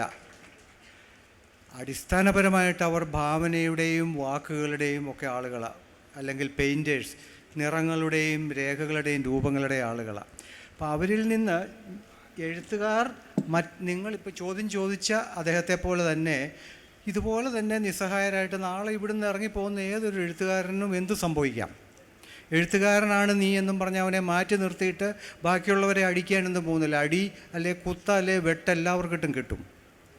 അപ്പം അത്തരം ഒരു സുരക്ഷയോ അത്തരത്തിലുള്ള ഒരു പ്രാമാണ്യത്വമോ ഞങ്ങൾക്കില്ല. ഞങ്ങൾ പറഞ്ഞാൽ ഈ നാടിനെ നന്നാക്കാനൊട്ട് സാധിക്കത്തുമില്ല. അങ്ങനെ എളുപ്പത്തിൽ നന്നാകുന്നവരല്ല ഇവിടുത്തെ രാഷ്ട്രീയ പാർട്ടികൾ. അത് നമ്മൾ വളരെ കൃത്യമായിട്ട് എഴുത്തുകാരുടെ വാക്ക്, രാഷ്ട്രീയ പാർട്ടികളെ ജനങ്ങൾക്ക് മാത്രമേ തോൽപ്പിക്കാൻ പറ്റുകയുള്ളൂ. മാധ്യമങ്ങളെ ജനങ്ങൾക്ക് മാത്രമേ തോൽപ്പിക്കാൻ പറ്റുകയുള്ളൂ. അതല്ലാതെ ഇതെല്ലാം കൂടി എഴുത്തുകാർ, ഞങ്ങളിപ്പോൾ ഇവിടെ ഇരുന്ന് നിങ്ങളോട് സംസാരിക്കുന്ന ഞങ്ങളുടെ പ്രൊഫഷൻ കമ്മ്യൂണിക്കേഷൻ ആയതുകൊണ്ടും കൂടെയാണ്. ഞങ്ങൾ കമ്മ്യൂണിക്കേറ്റേഴ്സാണ്. അതുകൊണ്ട് ഞങ്ങൾക്കറിയാവുന്ന ആശയങ്ങൾ ഞങ്ങളുടെ രീതി നിങ്ങളോട് പറയുന്നു. വാസ്തവത്തിൽ ഇതെല്ലാം നിങ്ങൾക്ക് ഞങ്ങളോട് പറയാവുന്നതുമാണ്. നിങ്ങളും കമ്മ്യൂണിക്കേറ്റേഴ്സ്, നിങ്ങളിൽ എനിക്ക് 100 കണക്കിന് ആളുകൾ ഇവിടെ ഇരിപ്പുണ്ടാവും ഞങ്ങളെക്കാളും മെച്ചമായിട്ട് ഇത് പറയാൻ പറ്റുന്നവർ. എനിക്ക് യാതൊരു സംശയവുമില്ല. ഇതിപ്പോൾ ഞങ്ങളൊരു പ്രത്യേക ജോലിയിൽപ്പെട്ട, എഴുത്തിൻ്റെ ജോലിയിൽപ്പെട്ട അങ്ങനെ ആ ഒരു ലേബൽ കിട്ടിയതുകൊണ്ട് മാത്രമാണ് ഞങ്ങളിപ്പോൾ അതുകൊണ്ടും നിങ്ങൾ ഞങ്ങളെ വായിക്കുന്നത് കൊണ്ടും ഞങ്ങളിൽ ഒരു ചെറിയ തോതിലെങ്കിലും വിശ്വാസം ഞങ്ങൾക്ക് നൽകിയിരിക്കുന്നത് കൊണ്ടാണ് ഞങ്ങൾക്ക് ഇവിടെ ഇരിക്കാൻ പറ്റുന്നത്. അപ്പം ഈ തരത്തിലുള്ള ഒരു പ്രതിസന്ധിയെ എഴുത്തുകാർക്ക് ശരിയാക്കാവുന്നൊരു കാര്യമൊന്നും അല്ല ഇത്. പക്ഷേ എഴുത്തുകാരൻ ഒരു കാര്യം ചെയ്യാം, അത് ഓരോ പൗരനും ചെയ്യുക. അവനവൻ്റെ ഉള്ളിൽ ഒരു ജനാധിപത്യവാദിയായിട്ടിരിക്കുക, അവനവൻ്റെ ഉള്ളിൽ ഒരു സെക്കുലർ, ഒരു മതേതരത്വ വിശ്വാസിയായിട്ടിരിക്കുക, അവനവൻ്റെ ഉള്ളിൽ നീതിയും നിയമവും നടപ്പിലാകണമെന്ന് വിശ്വസിക്കുന്നവനാകുക, അവനവൻ്റെ ഉള്ളിൽ ഒരു സാധുജന പക്ഷക്കാരനായിരിക്കുക. ഇത് പ്രത്യേകിച്ച് ഇന്ത്യയിൽ ആപ്ലിക്കബിൾ. ഞാൻ അവസാനം പറഞ്ഞത് കാരണം ഇന്നും ഏതാണ്ട് ഒരു 60-70% ആളുകൾ പട്ടിണിയിൽ കിടക്കുന്ന ഒരു രാജ്യമേത്. അപ്പോൾ സാധുജനപക്ഷത്തല്ലെങ്കിൽ എനിക്ക് തോന്നുന്നു നമ്മളിവിടെ ഇരുന്ന് ഇതൊന്നും പറഞ്ഞിട്ട് ഒരു കാര്യമില്ല. ഇപ്പം ഞാൻ പറയണം, നമ്മളെല്ലാവരും നാളെ പോയി തെരുവിലിരുന്ന് യാചിക്കണമല്ല എന്ന് പറയുന്നത്. പക്ഷെ നമ്മുടെ ഹൃദയത്തിൽ, തലച്ചോറിൽ എവിടെയെങ്കിലും നമ്മൾ ഇത്തരം ഒരു രാജ്യത്താണ് ജീവിക്കുന്നത്. അപ്പോൾ സാധുജനപക്ഷത്തല്ലാത്ത ആരോടും നമ്മൾ കൂട്ടുകൂടാൻ പാടില്ല, അവരോട് നമ്മൾ ഐക്യം പ്രഖ്യാപിക്കാൻ പാടില്ല എന്നുള്ളതും, 3-4 മതങ്ങൾ ഒന്നിച്ച് ജീവിക്കുന്ന, പ്രത്യേകിച്ച് കേരളം പോലെയുള്ള ഒരു സമൂഹത്തിൽ ഈ തരത്തിലുള്ള ഒരു സെക്കുലർ വ്യൂ ഓഫ് ലൈഫ്, മതസൗഹാർദ്ദം എന്ന് രാഷ്ട്രീയക്കാർ പറയുന്ന ഒരു വളരെ വില കുറഞ്ഞ വാക്കാണ്. മതസൗഹാർദ്ദത്തിനൊരു വിലയുണ്ട്. അതിനപ്പുറത്ത്, മതങ്ങൾക്കപ്പുറത്തുള്ള ഏതു മതക്കാരനാണെങ്കിലും ആ മതത്തെ എല്ലാം നമ്മൾ അംഗീകരിക്കുന്നു എന്നുള്ള ഒരു നിലപാടിലുള്ള ആ ഒരു സെക്കുലറിസ്റ്റ് പോയിൻ്റ് ഓഫ് വ്യൂ അല്ലെങ്കിലും അതില്ലാത്തവരുമായിട്ട് നമ്മൾ ഒരു കാരണവശാലും കൂട്ടുകൂടാൻ പാടില്ല. ഉണ്ണി ജാതിയുടെ കാര്യം പറഞ്ഞു. ജാതി ഫണ്ടമെൻ്റലാണ്. ജാതിക്ക് പുറത്തിറങ്ങാൻ പറ്റാതെ നമുക്കിവിടെ, പക്ഷേ ഇവിടെ നമുക്കൊരു ഭാവിയില്ല, ഒരു സംസ്കാരം എന്നുള്ള നിലയ്ക്ക് നമുക്ക് ഭാവിയില്ല. പക്ഷേ നിർഭാഗ്യവശാൽ ഇവിടുത്തെ ഓരോ വിലപേശലും നടത്താൻ രാഷ്ട്രീയ പാർട്ടികൾ മലയാളികളെ പഠിപ്പിച്ചിരിക്കുന്നത് ജാതി വച്ചാണ്. അതുകൊണ്ട് ഞാൻ പറഞ്ഞു വരുന്നത്, ഇത് എഴുത്തുകാർക്ക് മാത്രമായി ഇതിനൊരു സൊല്യൂഷൻ ഇല്ല. ഈ നാട് ഭരിക്കുന്നത് എഴുത്തുകാരല്ല, ഈ നാട് ഭരിക്കുന്നത് XYZ ആണ് തിരുവനന്തപുരത്തിരിക്കുന്ന. അവരെയാണ് നിങ്ങൾ കഴുത്തിന് പിടിക്കേണ്ടത്. നിങ്ങളോട് നുണ പറയുന്ന മാധ്യമങ്ങളെയാണ് നിങ്ങളല്ല നമ്മൾ കഴുത്തിന് പിടിക്കേണ്ടത്. അത്രയുമെങ്കിലും ചെയ്യാൻ പറ്റിയാൽ, അവനവൻ്റെ ഉള്ളിൽ നമ്മൾ ഇത്രയെങ്കിലും നമ്മൾ ജനാധിപത്യത്തിലുമൊക്കെ വിശ്വസിച്ചിരി, ഇത്രയെങ്കിലും ചെയ്താൽ പിന്നെ ദൈവം രക്ഷിക്കും എന്ന് നമുക്ക് വിശ്വസിക്കാം. ഹലോ, സക്കറിയ സാറ് നേരത്തെ സംസാരിച്ചപ്പോൾ സാറിപ്പോൾ പറഞ്ഞു നിർത്തിയ ഒരു കാര്യം, കഴുത്തിന് പിടിക്കണം. സാറൊരു അഭിപ്രായം പറഞ്ഞതിൻ്റെ പേരിൽ കഴുത്തിന് പിടിക്കപ്പെട്ട ഒരാളാണ് സാർ പൊതുസമൂഹത്തിന് മുമ്പേ. സാറ് പറഞ്ഞു കേരളത്തിലെ ഏറ്റവും പ്രതിരോധം ഉണ്ടാകുമെന്ന് പ്രതീക്ഷിച്ചത് കമ്മ്യൂണിസ്റ്റ് പാർട്ടിയിൽ നിന്നാണ് എന്നാണ് താങ്കൾ പറഞ്ഞത്. കമ്മ്യൂണിസ്റ്റ് പാർട്ടി കേരളത്തിൽ അതിൻ്റെ കുറച്ചു കാലത്തെ പ്രവർത്തനത്തിൻ്റെ ഫലമായി അധികാരം കയ്യിൽ കിട്ടിയപ്പോൾ ആദ്യ ഗവൺമെൻറ് തന്നെ അന്നത്തെ സാഹിത്യകാരന്മാർ OV വിജയൻ മാഷ് ഉൾപ്പെടെ, സഖാബ് CJ തോമസ് ഉൾപ്പെടെ, ഗോവിന്ദൻ മാഷ് ഉൾപ്പെടെയുള്ള ആളുകൾ പിന്നീട് വന്ന ഗവൺമെൻറ്റിനെതിരെ, EMSൻ്റെ നേതൃത്വത്തിൽ തന്നെയുള്ള ഗവൺമെൻറ്റിനെതിരെ ആ ഗവൺമെൻറ് സെൽ ഭരണത്തിന് നേതൃത്വം കൊടുക്കുന്നു എന്ന അഭിപ്രായം ഉയരുകയും അതിനെതിരെ ഒരു ജനാധിപത്യ രീതിയിലുള്ള ഒരു പോരാട്ടം ഉണ്ടാവുകയും പിന്നീട് ജനാധിപത്യ വിരുദ്ധമാണ് എന്നൊക്കെ വിശേഷിപ്പിക്കുന്ന തരത്തിൽ ഒക്കെ പറയുകയുണ്ടായി. അപ്പോൾ 2 അഭിപ്രായം ഉണ്ടാകും കാര്യത്തിൽ. എന്തായാലും ആ ഗവൺമെൻറ് താഴെ ഇറങ്ങി. അപ്പോൾ ഏത് അടിസ്ഥാനത്തിലാണ്? അതുപോലെ തന്നെ ഇന്ത്യയിൽ കമ്മ്യൂണിസ്റ്റ് പാർട്ടിക്ക് അധികാരം കിട്ടിയ ഏത് ഗവൺമെൻറ് എടുത്താലും, അത് നേരത്തെ സച്ചിദാനന്ദ സാർ സൂചിപ്പിച്ച ബംഗാളിലാണെങ്കിൽ പോലും എവിടെയൊക്കെ അവസരം ഉണ്ടായിട്ടുണ്ടോ അവിടെയൊക്കെ മനുഷ്യപക്ഷത്തല്ല എന്ന് കൃത്യമായി തെളിയിച്ച കമ്മ്യൂണിസ്റ്റ് പാർട്ടിയിൽ പ്രതീക്ഷയുണ്ടായി എന്ന് പറയാൻ അങ്ങയെ പ്രേരിപ്പിച്ച ഘടകങ്ങൾ എന്തൊക്കെയാണ്? അതുപോലെ തന്നെ സച്ചിദാനന്ദ സാർ സംസാരിക്കുന്ന സമയത്ത് ആദ്യ വാചകങ്ങളിൽ തന്നെ ഫാസിസത്തെക്കുറിച്ച് അല്ലെങ്കിൽ ആവിഷ്കാര സ്വാതന്ത്ര്യത്തിനെതിരെ നിൽക്കുന്ന നിലപാടുകളെക്കുറിച്ച് അദ്ദേഹം പറഞ്ഞപ്പോൾ അദ്ദേഹം ബംഗാളിലെ കാര്യവും അതുപോലെ മറ്റു കാര്യങ്ങളൊക്കെ പറഞ്ഞു. പക്ഷെ നമ്മുടെ ഇന്ന് കേരളത്തിൽ തന്നെ നടന്നുകൊണ്ടിരിക്കുന്ന കമൽസി ഉൾപ്പെടെയുള്ള അത്രയൊന്നും ഗ്ലാമർ ഇല്ലാത്ത എഴുത്തുകാർക്ക് അനുഭവിക്കേണ്ടി വരുന്ന പ്രതിരോധം അല്ലെങ്കിൽ അനുഭവിക്കേണ്ടി വരുന്ന തടസ്സങ്ങളെക്കുറിച്ച്, അല്ലെങ്കിൽ കമൽ എന്ന് പറയുന്ന സംവിധായകന് നേരിടേണ്ടി വന്ന, കേരളത്തിൽ നേരിടേണ്ടി വന്ന ഭരണകൂടത്തിൻ്റെ അനീതിയെക്കുറിച്ച്, ഭരണകൂടം ഏത് രീതിയിലാണ് അതിനെതിരെ പ്രതികരിച്ചത് എന്നതുൾപ്പെടെയുള്ള കാര്യങ്ങളെക്കുറിച്ചൊന്നും അതുപോലെ UAPA ഉൾപ്പെടെയുള്ള കേരളത്തിലെ ഫാസിസ്റ്റ് നിലപാടുകളെക്കുറിച്ച് അദ്ദേഹം പരാമർശിക്കാതിരുന്നത് ഇരട്ടച്ചങ്കുള്ള ഭരണാധികാരികളോട് വിധേയത്വം കാണിക്കുന്നതിൻ്റെ ഭാഗമായിട്ടാണ് എന്ന് നമുക്ക് മനസ്സിലാക്കേണ്ടി വരും. അപ്പോൾ എങ്ങനെയാണ് കമ്മ്യൂണിസ്റ്റ് പാർട്ടി പ്രതിരോധമാണ് എന്ന് താങ്കൾ വിശ്വസിച്ചത് എന്നും സച്ചിദാനന്ദ സാറിൻ്റെ കാര്യത്തെക്കുറിച്ചും ഒരു അഭിപ്രായം പറയണമെന്നാണ് പറയാനുള്ളത്.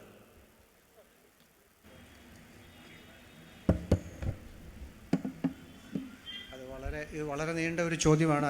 അത് നമ്മൾ ചരിത്രത്തിലേക്ക് അത്ര പോകാൻ പറ്റി. ഞാൻ മനസ്സിലാക്കുന്നിടത്തോളം കേരളത്തിലുണ്ടായ ആദ്യത്തെ കേരളത്തിലെ അധസ്ഥിതരുടെയും കർഷകരുടെയും തൊഴിലാളികളുടെയും ആദ്യത്തെ റെസിസ്റ്റൻസ് മൂവ്മെൻറ്റ് കമ്മ്യൂണിസം ആയിരുന്നു എന്നതിനെപ്പറ്റി എനിക്ക് യാതൊരു സംശയവുമില്ല. അത് കോൺഗ്രസ്സാണ് അതുണ്ടാക്കിയതെന്ന് പറഞ്ഞാൽ അത് വിശ്വസിക്കാൻ കുറച്ച് പ്രയാസമാണ്. കേരള കോൺഗ്രസ്സാണ് ഉണ്ടാക്കിയത്, അതൊക്കെ പിന്നീട് വന്ന സംഭവങ്ങളാണ്. അപ്പം അത് കുറച്ച് വിഷമമുണ്ട്. കമ്മ്യൂണിസത്തിന് പിന്നെ എന്ത് സംഭവിച്ചു എന്നുള്ളത് നമുക്ക് ഇവിടെ ഇരിക്കുന്ന തീരെ ചെറുപ്പക്കാരല്ലാത്ത എല്ലാവർക്കുമൊക്കെ തന്നെ അറിയാവുന്ന കാര്യമോ, അതിലേക്ക് നമ്മൾ കടക്കേണ്ട കാര്യമില്ല. അത് പറയാൻ പോയാൽ നമ്മുടെ നാവും കൂടെ മോശമാവുന്നൊരു കാര്യമാണ്. അതിലേക്ക് നമ്മൾ കടക്കുന്നില്ല. കാരണം CPM വളരെ ലഘുവാണ്. എനിക്ക് ആ പാർട്ടി ഇന്നും അതിൻ്റെ അടിയിൽ എവിടെയൊക്കെയോ, ഈ ക്രിസ്തുമതത്തിൻ്റെ അടിയിൽ എവിടെയോ യേശു ഇങ്ങനെ ഒളിഞ്ഞിരിപ്പുണ്ട് എന്ന് പറയുന്നത് പോലെ ഈ കമ്മ്യൂണിസത്തിൻ്റെ അടിയിൽ ഇപ്പോഴും ഈ സാധുജനങ്ങളോടുള്ള മാർക്സ് പ്രഖ്യാപിച്ച ആ കരുണയുടെയും ആഭിമുഖ്യത്തിൻ്റെ ഒരു കണി കിടപ്പുണ്ട്. പക്ഷേ അത് മുങ്ങിത്താണ് അവിടെ കിടക്കുകയാണ്. അതിൻ്റെ മുകളിലാണ് അധികാരവും ആർഭാടങ്ങളും ഈ പോലീസ് അകമ്പടിയും ഈ ഓടിനടപ്പും എല്ലാം കൂടി ഇങ്ങോട്ട് വന്നിരിക്കുന്നത്. അവർക്കും കൊളോണിയൽ മോഹങ്ങളെ, സ്വപ്നങ്ങളെ അവർക്ക് എതിർക്കാൻ കഴിഞ്ഞില്ല. ഈ പാർലമെൻ്ററി പ്രലോഭനം എന്ന് പറയുന്ന പോലെയാണ് ഈ പോലീസ് അകമ്പടി പ്രലോഭനം. അതൊന്നും സഹിക്കാൻ അവർക്കൊന്നും അങ്ങോട്ട് തടയാൻ പറ്റുന്നില്ല. അപ്പോൾ അതവർക്കുണ്ടായി. അപ്പോൾ അതാണ് അതിൻ്റെ ഫണ്ടമെൻ്റൽ ഇഷ്യൂ. അപ്പോൾ കമ്മ്യൂണിസം ഇന്ന് എവിടെ നിൽക്കുന്നു എന്നുള്ളതിനെപ്പറ്റി ചോദ്യം ചോദിച്ച ആൾ ഞാൻ തമ്മിൽ തർക്കമില്ല. പക്ഷെ ഒരിക്കൽ കമ്മ്യൂണിസം എന്തായിരുന്നു എന്നുള്ളതിനെപ്പറ്റി എനിക്ക് തീർച്ചയായിട്ടും ഉറപ്പുണ്ട്. ഞാൻ അങ്ങനെ തന്നെ അത് നിൽക്കും. എനിക്കറിഞ്ഞുകൂടാ ബാക്കി ഇവിടെ ഇരിക്കുന്ന എൻ്റെ സുഹൃത്തുക്കളുടെ ഇതെന്താണെന്ന് അറിഞ്ഞുകൂടാ. ഇതാണ് അതിനെപ്പറ്റി പറയാനുള്ളത്. മറ്റേത് താങ്കൾ പറഞ്ഞത് ഇപ്പം MGയുടെ മേലും കമലിൻ്റെ മേലും ബാക്കി ഇവിടെ പിന്നെ ജയൻ ചാവറ തുടങ്ങിയ കമൽ സി ചാവറ തുടങ്ങിയവരുടെ പേരിലൊക്കെ ഉണ്ടായ ആക്രമണങ്ങളെല്ലാം അത് സ്വാഭാവികമായിട്ടും അതാണ് തിണ്ണമെടുക്ക് എന്ന് പറയുന്നത്. ഡൽഹിയിൽ മോദി ഇരിപ്പുണ്ട്, ഞങ്ങളിവിടെ എന്തും ചെയ്യും എന്നുള്ള ഒരു തിണ്ണമെടുക്കാണ്. ഡൽഹിയിൽ അമിത്ഷാ ഇരിപ്പുണ്ട്, ഞങ്ങൾ എന്തെങ്കിലുമൊക്കെ ചെയ്യും, ഇവിടെ നോക്കട്ടെ എന്നുള്ളതാണ്. അത് ഉണ്ടാവും. ഏത് ഫാഷിസ്റ്റ് ഭരണകൂടം എവിടെയൊക്കെ ഫാഷിസം ഭരണത്തിൽ വന്നിട്ടുണ്ടോ അവിടെ എല്ലാവരുടെ എതിരാളികളെ അവർ തല്ലി ചതച്ചിട്ടുണ്ട്. അപ്പോൾ അവരോട് നാട് കടക്കാൻ പറഞ്ഞിട്ടുണ്ട്. കമലിനോട് പാകിസ്ഥാനിൽ പോകാൻ പറഞ്ഞു, ആരോടൊക്കെയോ പാകിസ്ഥാനിൽ പോകാൻ പറയുന്നുണ്ട്. എന്തുകൊണ്ട് പാകിസ്ഥാൻ എന്നുള്ള ഇത്ര അടുത്തായതുകൊണ്ടാണോ എന്ന് നമുക്ക് അറിഞ്ഞുകൂടാ. എന്നാൽ പിന്നെ ശ്രീലങ്കയിലേക്ക് പോകാൻ പറയാമായിരുന്നല്ലോ. അതെന്തുകൊണ്ട് പോകുന്നു? എനിക്ക് കുറച്ചുകൂടെ അടുത്തായിരുന്നു. അപ്പോൾ ഇതെല്ലാം സംഭവിക്കേണ്ടതാണ്. കാരണം ഇന്നലെ ജഗ്ഗി വാസുദേവ് ശശിയോട് സംസാരിച്ചപ്പോൾ ഒരു കാര്യം പറഞ്ഞു. അത് ആ മനുഷ്യൻ വളരെ ബുദ്ധിപൂർവ്വം പറഞ്ഞ ഒരു കാര്യമാണ്. അതാണ് അദ്ദേഹം പറഞ്ഞതെന്ന് വെച്ചാൽ, കേന്ദ്രത്തിൽ ഒരു കൂട്ടരെ, ഇവിടെ നമ്മൾ ജനാധിപത്യമാണ്, ഒരാളിനെ അവിടെ എലക്ട് ചെയ്ത് പ്രധാനമന്ത്രിയായിട്ട് വെച്ചിട്ടുണ്ട്. നമുക്ക് എന്ത് ചെയ്യാൻ പറ്റും? എന്ന് ഇന്നലെ. അങ്ങനെയാണെങ്കിൽ അദ്ദേഹം പറഞ്ഞ വാക്ക് I bow down before that. പുള്ളി അമേരിക്കയിൽ ചെന്ന് ട്രംപിന് വേണ്ടിയിട്ട് വാദിച്ചു. പുള്ളി പറഞ്ഞു ട്രംപിനെ അവർ പ്രസിഡൻ്റാക്കി അല്ലെങ്കിൽ ഞാൻ I bow down before that എന്ന് പറഞ്ഞു. നമുക്ക് അദ്ദേഹത്തെ പോലെ അദ്ദേഹം ഇരിക്കുന്ന ലെവലിൽ അദ്ദേഹത്തിന് എന്തും ചെയ്യാം. പക്ഷേ നമുക്ക് അങ്ങനെ ബോ ഡൗൺ ചെയ്യാൻ പറ്റുകയില്ല. കാരണം നമ്മൾ അനുഭവിക്കുന്ന പല കഷ്ടപ്പാടുകളും പുള്ളി അനുഭവിക്കാൻ പോകുന്നില്ല. അതാണ് ഐ റെസ്പെക്ട് ദ മാൻ. ഇത് ദാറ്റ്സ് ഇറ്റ്. പക്ഷേ ഈ നമ്മളൊക്കെ അനുഭവിക്കുക, പുള്ളിക്കിട്ട് ആരും അടിയൊന്നും കൊടുക്കുമെന്ന് ഞാൻ വിശ്വസിക്കുന്നില്ല. I don't think so. അപ്പം അതുകൊണ്ട് ഇതാണ് അതിൻ്റെ ഉത്തരം തോന്നുന്നത്. അവസാനം പിന്നെ ഉണ്ണിയാർ സാർ ഈ ആസുരാവസ്ഥയെക്കുറിച്ച് അത്രയൊന്നും ടെൻഷനില്ല എന്ന് പറഞ്ഞിട്ട് പറഞ്ഞ കാര്യങ്ങളിൽ ഒരു മനുഷ്യനും പിന്നെ വ്യക്തിപരമായി ഉണ്ടാകുന്ന ആവിഷ്കാരങ്ങളും സ്വാതന്ത്ര്യങ്ങളും അതിൻ്റെയൊക്കെ പ്രകടനങ്ങളും പ്രകാശനങ്ങളും അതിലൊരുപാട് പ്രതീക്ഷയുണ്ടെന്ന് പറഞ്ഞു. സത്യമാണ് കാര്യം. പക്ഷേ നമ്മുടെ സമൂഹത്തിൽ ഇപ്പോൾ നിലനിൽക്കുന്ന കുറേ മുഖ്യധാര സംഘടനകൾ, മൂവ്മെൻറ്റുകൾ, മതങ്ങൾ, ഇതൊക്കെയാണ് മനുഷ്യൻ്റെ ചിന്തയെയും ഇന്നത് ചെയ്യണം ഇന്നത് ചെയ്യരുത് എന്നൊക്കെ പറഞ്ഞു വന്നിരുന്നത്. അപ്പം അതിനെതിരെയുള്ള പ്രകടനങ്ങളും പിന്നെ പ്രകാശനങ്ങളൊക്കെയാണ് ഇപ്പോൾ സാറ് പറഞ്ഞത് ഞാൻ മനസ്സിലാക്കിയത്.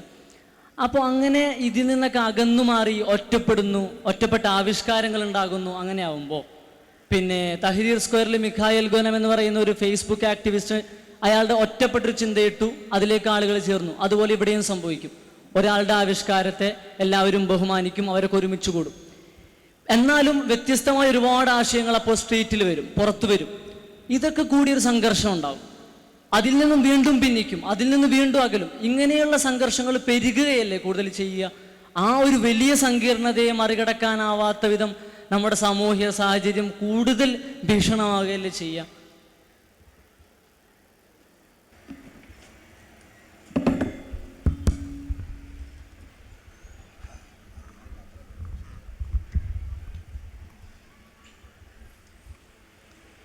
ഞാൻ പറഞ്ഞത് ആ ഒരു അർത്ഥത്തിലല്ല. കാരണം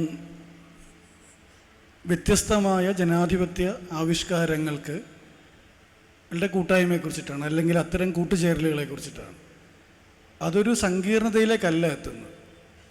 അത് നിലവിലുള്ള വ്യവസ്ഥാപിതമായിട്ടുള്ള രാഷ്ട്രീയ പ്രസ്ഥാനങ്ങളുടെയോ മതസ്ഥാപനങ്ങളുടെയോ തുടർന്ന് വന്ന മൂല്യസങ്കല്പങ്ങളെയോ അല്ലെങ്കിൽ അവരുടെ പ്രത്യയശാസ്ത്രങ്ങളെയോ ചോദ്യം ചെയ്തുകൊണ്ട് മറ്റൊരു സമാന്തരമായ ഒരു ആവിഷ്കാരമായി അത് മാറുമെന്നാണ് ഞാൻ പറഞ്ഞത്.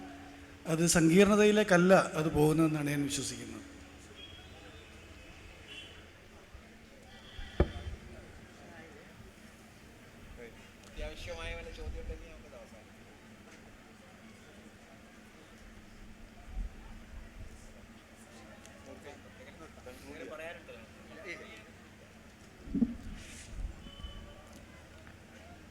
വളരെ അർത്ഥപൂർണമായൊരു ചർച്ചയാണ് ഇവിടെ നടന്നത് എന്ന് എനിക്ക് തോന്നുന്നു. തീർച്ചയായും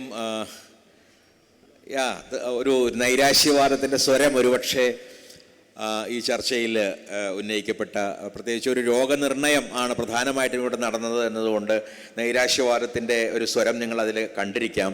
പക്ഷേ വാസ്തവത്തിൽ രോഗം മാറുന്നതിനുള്ള ആദ്യത്തെ ഉപാധി എനിക്ക് തോന്നുന്നു രോഗനിർണയമാണെന്ന്.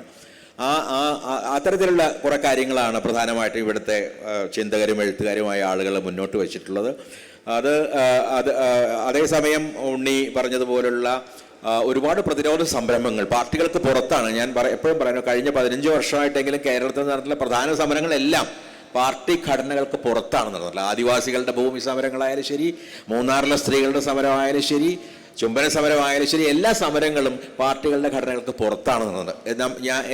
ഞങ്ങളെപ്പോലുള്ളവർ പ്രതീക്ഷയോടുകൂടി അസൽ ഉറ്റുനോക്കുന്നത് ആ തരത്തിലുള്ള ഒരു പ്രതിരോധത്തിൻ്റെ പുതിയ ഇടങ്ങൾ ഉയർന്നു വരുന്നത്. അത് വളരെ അത്യാവശ്യമാണ്.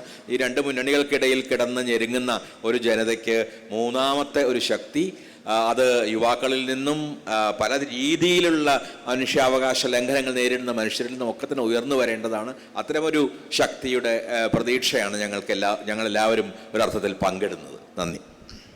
കേരള